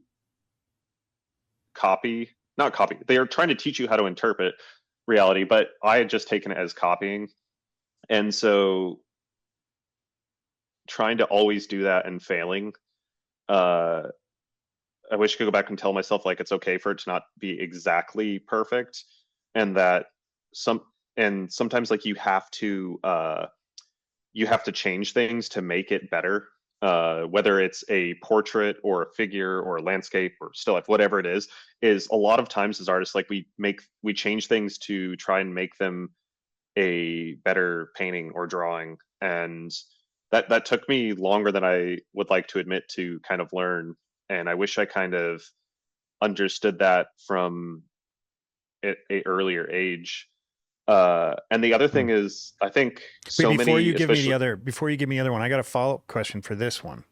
So I don't want okay, to get off base, but don't forget your next piece of advice. Every student that I've ever had thinks, well, maybe not every student. The average student thinks that if they, how do I put it? That they can make things better with their own knowledge and ingenuity and whatever, and they end up exaggerating highlights, making the darks hmm too much information in the darks. I mean, the things that everyone does to quote unquote make it better. And so, and you know what I'm talking about. This is stuff that yeah, oh yeah, CGA oh tried to yeah, teach you not to do, right? hmm So, what advice would you give to that artist? Because obviously, not everyone is going to know enough to make the changes that make it better. Most of the time, people, when they change reality, they screw it up. But yeah. then you get to your level, and now you're able to make it better. Is there something you could add to that would help someone know Well, when you get to a point that you're capable of improving instead of ruining reality? well, I think kind of going through that phase of trying to do that, I think that's most artists, I think, go through that, Mm-hmm. because it's just kind of natural, because we're seeing what a more established artist is doing, and we're seeing that they're changing reality, and in a, for lack of better words, they're improving it. Mm-hmm. And so we're kind of seeing that, and so and it's when we're starting out, we try and do that. And I think, like you're saying, we go to the extreme, like we bump up the highlights, too much detail in the shadow. And I think the thing that you learn as you get further along is it's what's actually important for that is actually simplifying things and compressing your value range. It's not expanding it, it's compressing it.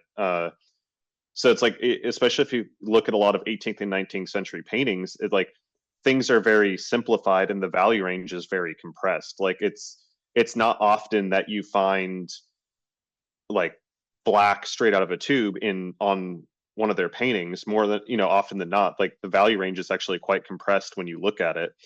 And so I think that's something that's important, is to learn to actually compress your value range and simplify the details. And that goes back to what I was talking about earlier, when like for example, on my Instagram, there was the cast painting that I did when I was it's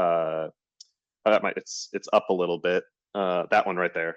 I did that during my second year at GCA. Yeah, that looks so real.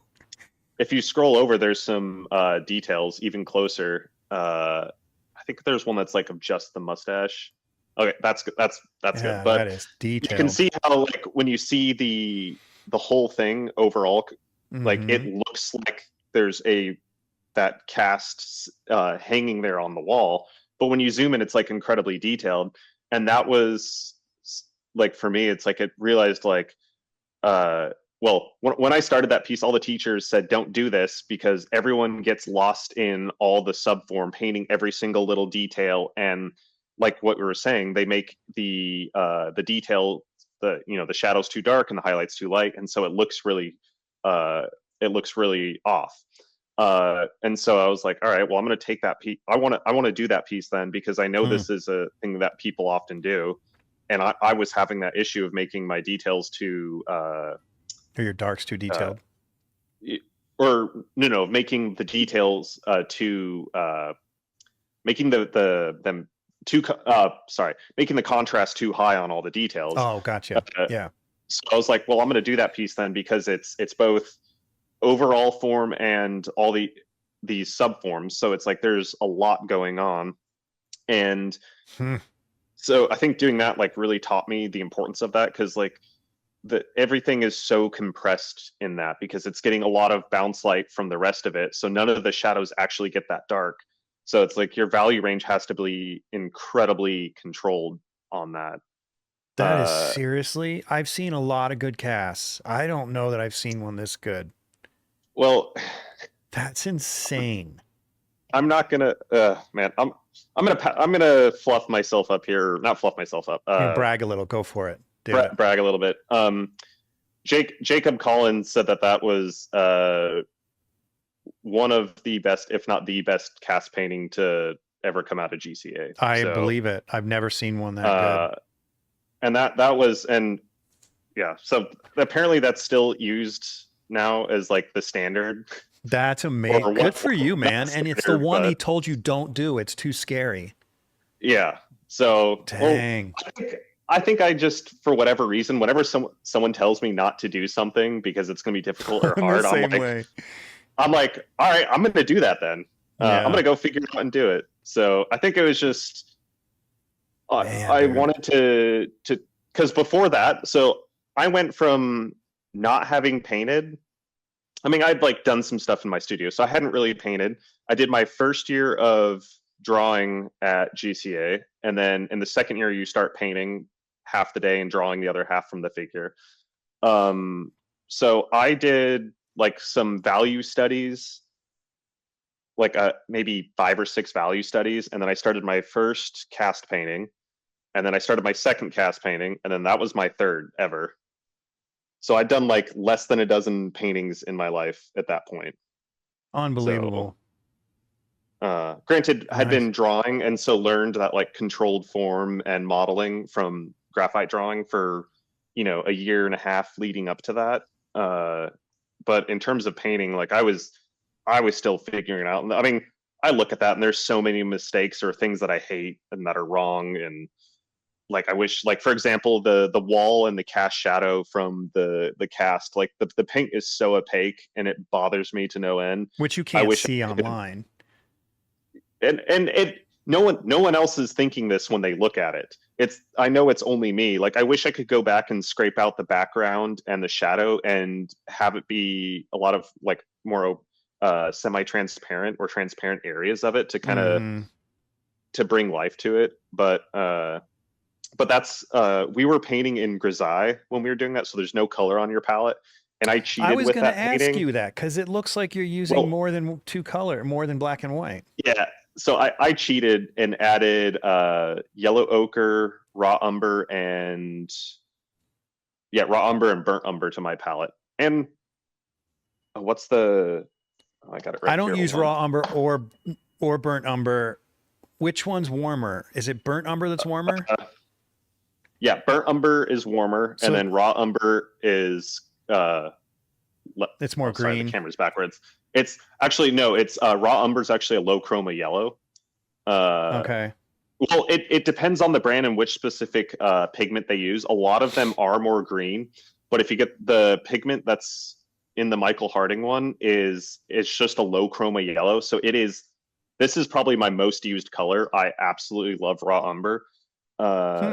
It's for like, especially if I want to lower the chroma of something, just a touch of that helps bring it down. Now it depends on what color I'm mixing, but a touch of that really helps bring down the chroma a lot. So often I'll use that. So why did you feel like it was appropriate to quote cheat and add these other colors? I've been doing Jeff's online mentorship program for about a year now, and it is awesome. Everything is online, super streamlined. If you can be there, I mean, you have the ability to talk to him once a week and he can review your work and help you.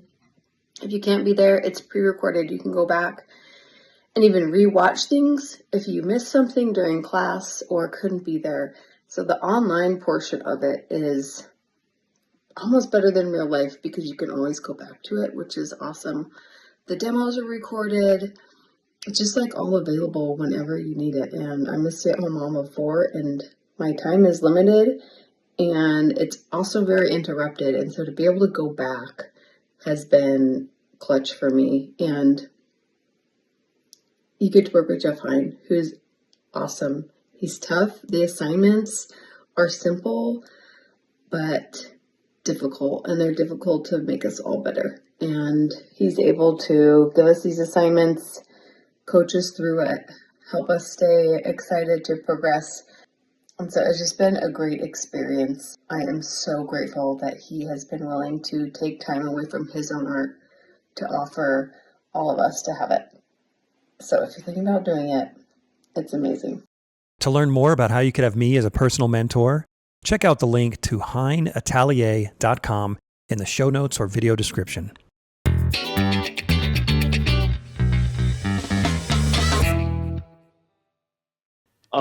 Because I hated how grisaille cast paintings look, because you're doing just a neutral color mixture. Everything just looks very flat and dead, even when it's painted well. And I wanted to add a little bit of color to it. And it's like all of the light facing forms are just a grisaille mixture. Maybe occasionally there's a bit of yellow, or I think it's raw sienna. I can't remember what low chroma red I used. But I just, adding a touch of that into it just to kind of like give a little bit of warmth and life to it. Because I understand why GCA doesn't want you doing that when you're starting out, because they want you they're trying to teach you to focus on value, or your value relations, and how that's the most important thing. And, when you start doing color, that's a whole nother ballgame. So I just didn't like how they looked. And I'm like, well, if this is going to be my final cast painting and I'm going to work on this for, 3 months, then I'm going to kind of make it look better than just a normal grisaille cast painting. 3 months full time? About a month and a half for like 4 hours a day, 4 or 5 hours a day. And then the last month and a half I worked full time on it. That's crazy. That's a long time. But I mean, it requires a lot of time. That's so refined. I mean, you've even got the seams from the plaster, like through here. From the casting. Yeah, from the casting of the plaster. It's crazy. So. Yeah, that color makes all the difference. That's why I was going to ask you about that, because it's those beautiful, warm, reflected lights that you have in some of the hair is just gorgeous. And that's all I wanted to do, was just make it feel more alive, because Yeah. when it's just that neutral gray, or the black and white neutral grays or whatever, it just looks so lifeless. Mm-hmm. And in my opinion, when I was looking at them, the form just looked dead on them. Even when it was like painted perfectly, it seemed dead. And so I just added a touch of color into it, and it, in my opinion, it helped wake up the painting a lot. So. And where is this now? It's actually hanging in my parents' house. Okay, so you have it. You should keep that. I have it. I'm never going to sell that piece. And when I was in my 4th year, I think someone offered me like $10,000 for it. I wouldn't sell it either. And I desperately needed the money at the time, and I almost took it. And it's one of my, I can't believe I'm saying this, one of the best decisions I ever made was turning down that money, because I'm so thankful to still have that piece. Yeah, that's so great. You can value a piece of your own work like that. Yeah, there's very few of my own pieces that I've kept, but that piece was just like, I put so much effort into it. And then, because like when Jacob was like, we were doing like our end of year critique, and Jacob was critiquing it, and this was like in front of the entire school. And often when Jacob critiques, he'll just start talking and going on like he'll start, do the compliment sandwich, talking about what he likes about it, and then he'll just tear into you. And so I'm sitting there kind of waiting for that. And Jacob just kind of stands there quiet for like 5 or 10. I mean, it felt like an hour, but I think it was only like 2 to 5 minutes. He just stood there kind of looking at it, and then he just goes, I don't really have anything to say. And my like heart sank, and I was like, I wanted to start crying, but I was like trying to keep a straight face. And then he just goes, I think it's the best cast painting I've ever seen. And he goes, just absolutely phenomenal. And I was like, wow, dude, you must have been skipping home that day. No. What do you mean? I wasn't.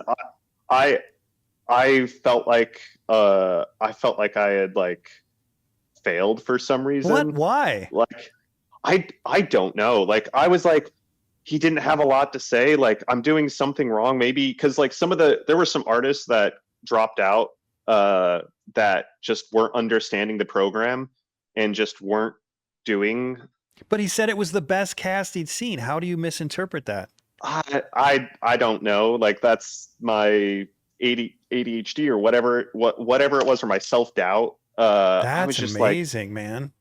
He didn't have a critique for me, like, because the artists that weren't doing well, he wouldn't say a whole lot about, and they would often like drop out, or were about to.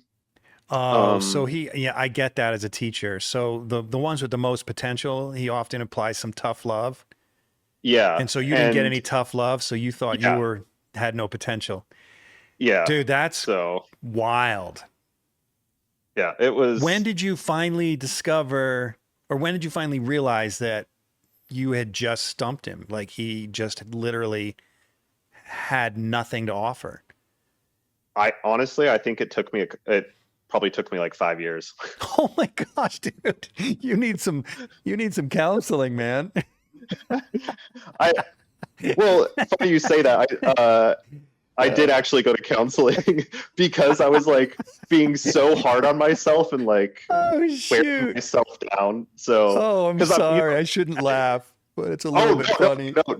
No, laugh about it, because when people say artists are their own worst critics, it's so accurate. Yeah, and it's like that is something that has been praised as an artist, to have Jacob Collins like praise you. That is like I think that's one of the highest praises that you can get is from him. Whether you like Jacob's work or not, like, he is an insanely successful artist and insanely talented. Mm-hmm. So it's like to have praise from an artist at that level is like that would make a lot of artists' life. And I think now I can look at it and realize how like big of a deal that was. But at the time, I was just I was so upset and tearing myself down. Oh my gosh, that's wild. So That's Yeah, what. So this piece has all kinds of baggage attached to it. It's like, yeah. Well, yeah. It reminds you of your education and the good times you had probably there. It reminds you of the trauma you suffered there, and it reminds you of the success that you had there. funny enough, not a lot, but some of the students started like cold shouldering me and didn't like me after that critique because Jacob praised that.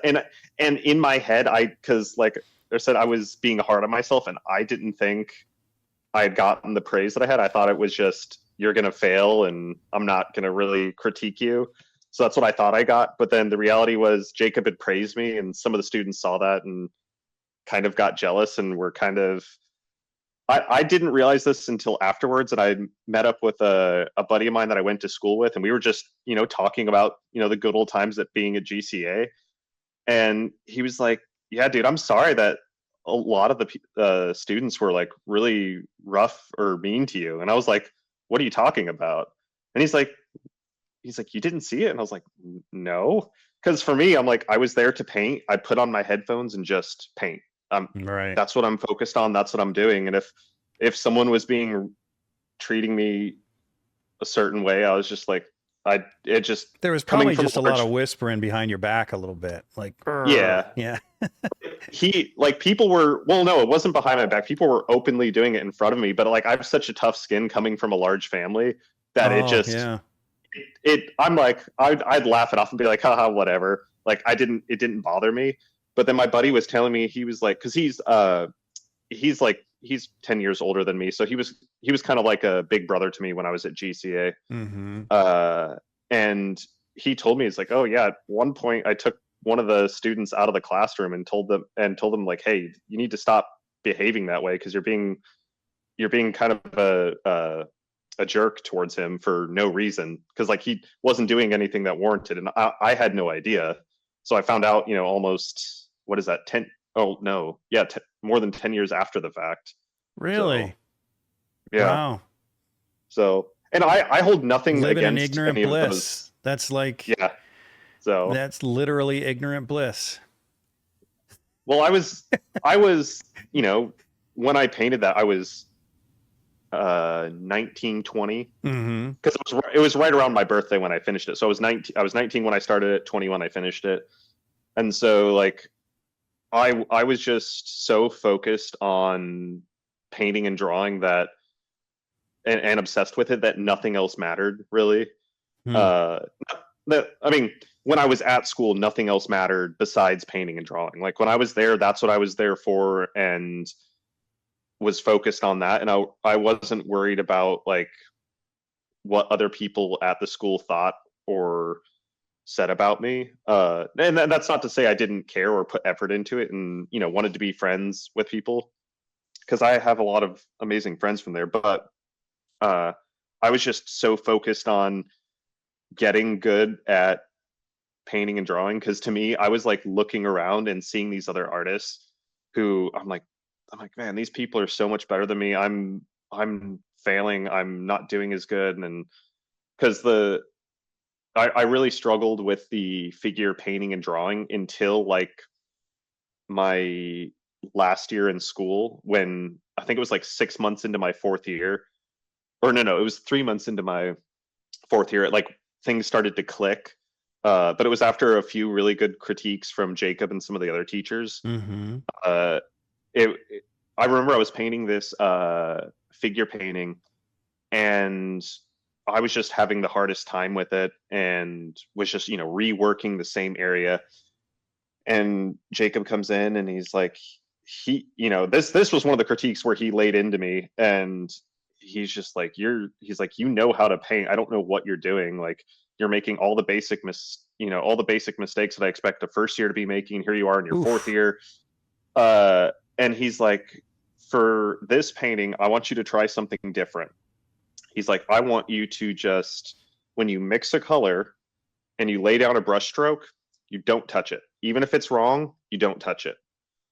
And the reason for that is what I was doing was I was mixing my paint on my painting and not on my palette. And I wasn't thinking about how I was mixing I wasn't putting any thought into my color or my value on my palette. I was doing it on the painting. And so it really forced me to focus on mixing my paint properly and having it accurate so that when I laid it down, I would put it down and be like, oh, well, it's off. I can see how it's off. I can make that minor adjustment and then lay down the correct stroke of paint next to it. And so that really, that helped immensely. So I think for like the next 3 or 4 figure paintings, that's all I did. And it really clicked. I think from that critique, it clicked in my brain like, oh, like, duh, I know this. Artists aren't mixing their paints on the painting. We're mixing it on our palette and laying it down, which it's so simple and stupid when you say it out loud, but it and something we don't think about now because it's muscle memory at this point.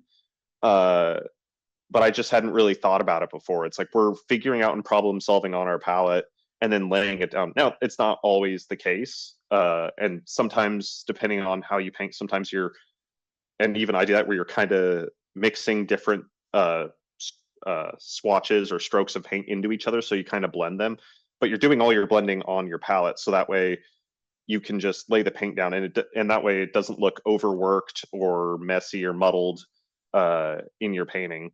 So, because that's something that's hard to learn as when you're starting out, and something that's incredibly important for painting. You know, it's interesting. So, I do mix on my painting almost exclusively, but really, yeah, but it's an intentional thing.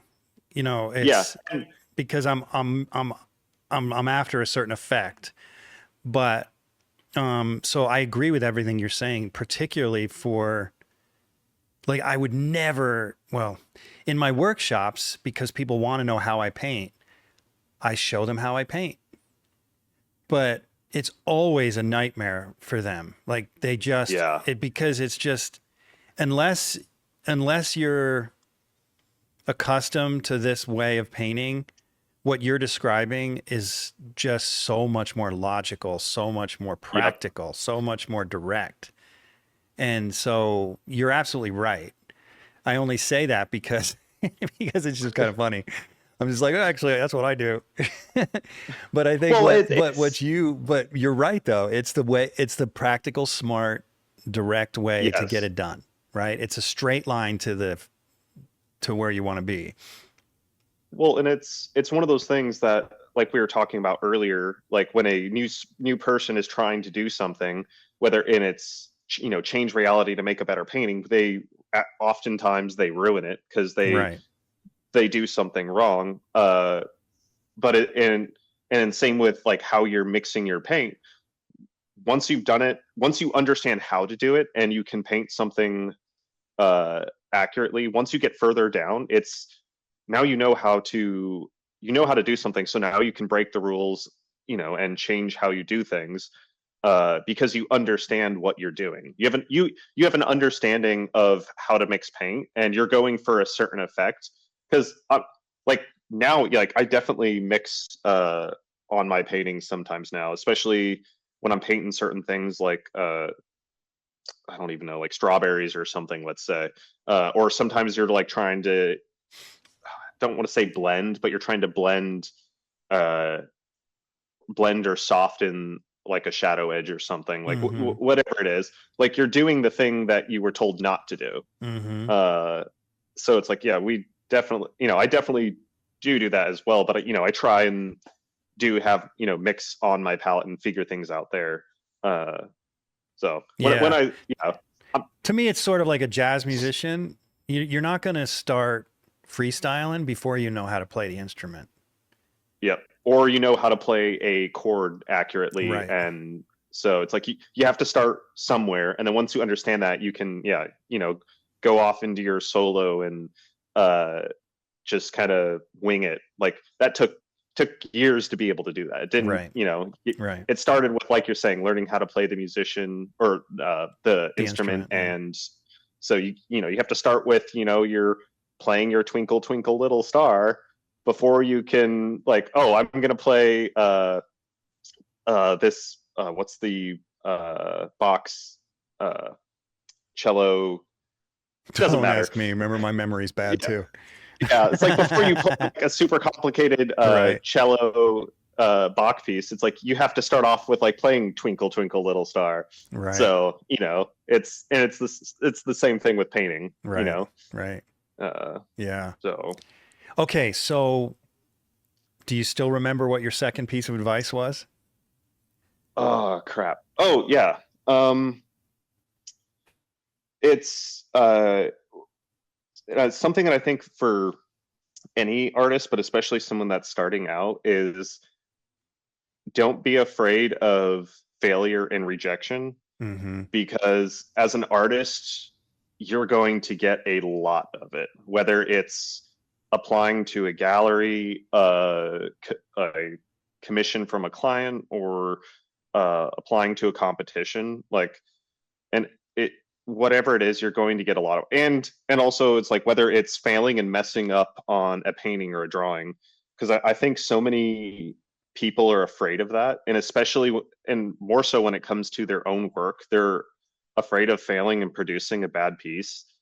And it's like even to this day, I still produce paintings that I'm not happy with, or that I think I failed and messed up, but it's what you do with that is important. And when it comes to like painting and drawing, like you have to practice and keep doing it. And you don't just get good overnight. You're not able to paint a finished portrait from painting only one.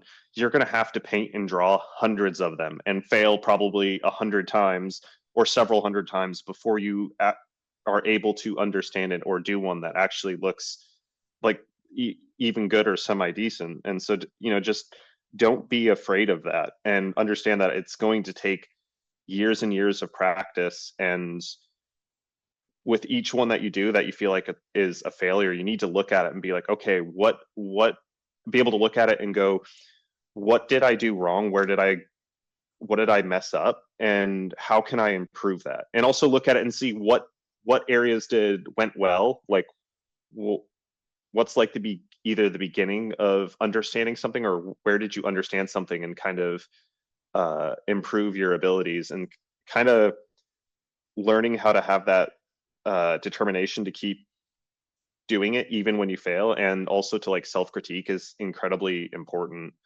And also like, don't be afraid to try something, because I think once we kind of like, and I'm even guilty of this, once we kind of like figure out like a theme or something that kind of works with our work, we kind of get stuck. Like, I've been painting so many of these birds with fruit in a bowl, and I'm honestly tired of it, but it's like I keep getting commissions for it and people wanting it. And so it's like I'm at the point now where I want to finish up, like I have a couple of commissions, I want to finish them up.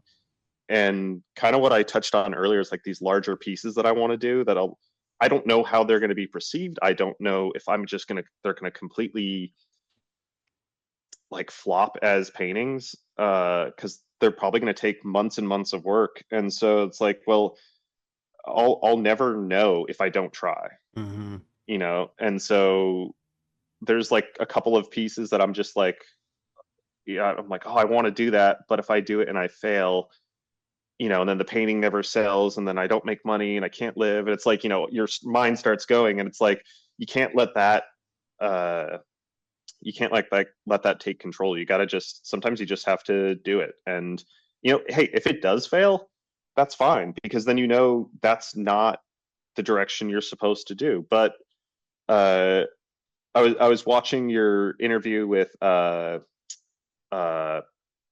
crap, what's his name? He lives in Spain. Jose. Oh geez. Oh crap, what's his name?